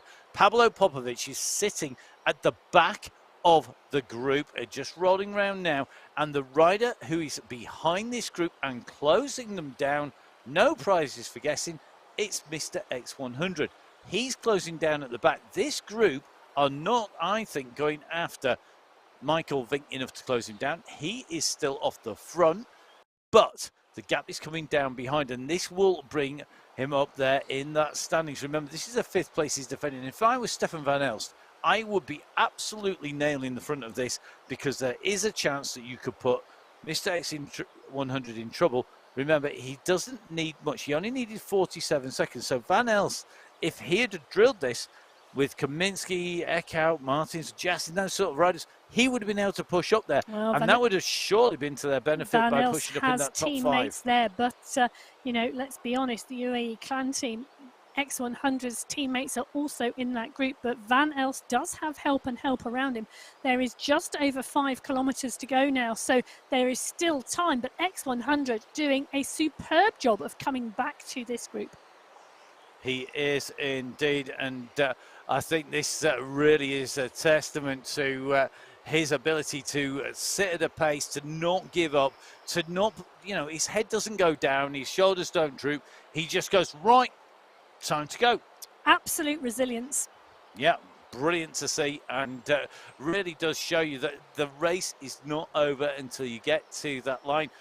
Maybe unless you're up against Michael Vink in the championships, because this year Michael Vink has been absolutely outstanding. Now, Mr. X100 is going to make his way back into this group. He's about to hit the back of the here as they come around this turn. The gradient is going to increase, and he's going to have to sit with this group as it goes up the climb. Well, what's interesting, Matt, is just looking at the distance here. So I'm thinking that's around 240 metres that Vink has got on this group. So whilst he established that lead, he's not pushed on hard. So he's established a lead, and now he's sat there as we see this group just sweep round this right-hand corner. This is a climb at the moment, just sitting at around 6%. So the numbers starting to head upwards, and we start to see the red and amber flashes on the screen, indicating the riders pushing on those pedals as Safrazad starts to come through. He's just on the back of this group at the moment. So Syed Safrazad covering the back of the group. The group 17 riders. So 17 riders still in this chase group. One rider out front. And in fact, now X100 is on the group. So 18 riders in the lead, but that Vink is out front. So one rider out front, 17 chasing. So X100 making the back of the group with 5 kilometres to go. 200 metres, well, just shy of 200 metres down the road. That is Michael Vink. He is currently the leader in Category 1 on the road at the moment. This is the final stage, stage number 7 of the MyWhoosh Championships. We have been racing for 8 days. There has been one rest day, and Vink now trying to finish it off with a win on stage 7. And all of the rest of the riders now in the red. They are all pushing. They know that they have less than 5k to go to the finish. They know that this is critical here.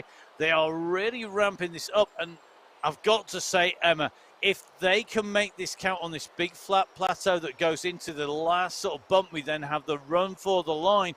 If they can try and break clear here, they could gain a few seconds. It's not necessarily going to change the positions all that much overall, but what it will do, it will cut the gap down to Vink, and it will reinforce that nobody behind is going to come through. So who is going to do this? Where are they going to finish? What are they going to be taking away? Well, we don't have long to find out after all of those kilometres, after 7 great stages across 8 days. Our final race category to finish are going to be our fastest men's category. It is Category 1. Michael Vink, the fastest of the fast, out the front. 17 seconds his lead from Zach Nair, who's pushing with Michael Knudsen in company. Van Diemen up there, Van Elst, Graves, Popovic. They are continuing to try and go after the machine that is Michael Vink, this UAE team rider who really made his name riding on the MyWhoosh platform and making the step up to be a World Tour Pro. Riding in the Classics campaign of the early spring. It's brought him into the championship in absolutely storming form. He has swept his way through. He's taken 5 wins of the 6 stages so far, with only a mechanical issue taking him out of contention in stage 2. And now we're starting to see the push come behind as we approach 3.3k to go. Yeah, well, Knudsen is the rider pushing on with Zach Nair. So Zach Nair and Knudsen are the ones pushing, and it's the damage that's being done at the back of the group. So Safrazad and X100, in fact, it's X100 who's in trouble here. So after making the catch with that steady pace, I think this is X100 just now staying at this pace and time trialing to the finish, regardless of what the rest of the riders are doing around him, because this group are now motoring. Vink now at 67.3k. 17 seconds back, Martins, Popovic, Safrazad, Noren, Vujasin, Heaney, Van den Eckhout, Van Els, Panizza, all pushing on here. Van Diemen is hanging on to the back of that group as well. So this is absolutely now X100 chasing back onto the group, but it's the group, I think, that the action is going to come from now, Matt, as they climb up this bridge. You can see the gradient, 7.4%. This is the final blip. They will drop down after this. They will drop into the valley. Then there is a climb and the descent into the finish line. So this is not going to win you the race, but my goodness, you could lose a position or two on this run in here. Such is the pace. The numbers that Mr. X100 will have in his head is 47 seconds to that group where Van Elst is. He will not want to lose out on that. He just has to keep that number in mind as he goes in. He's got to dig in deep after that long chase back in.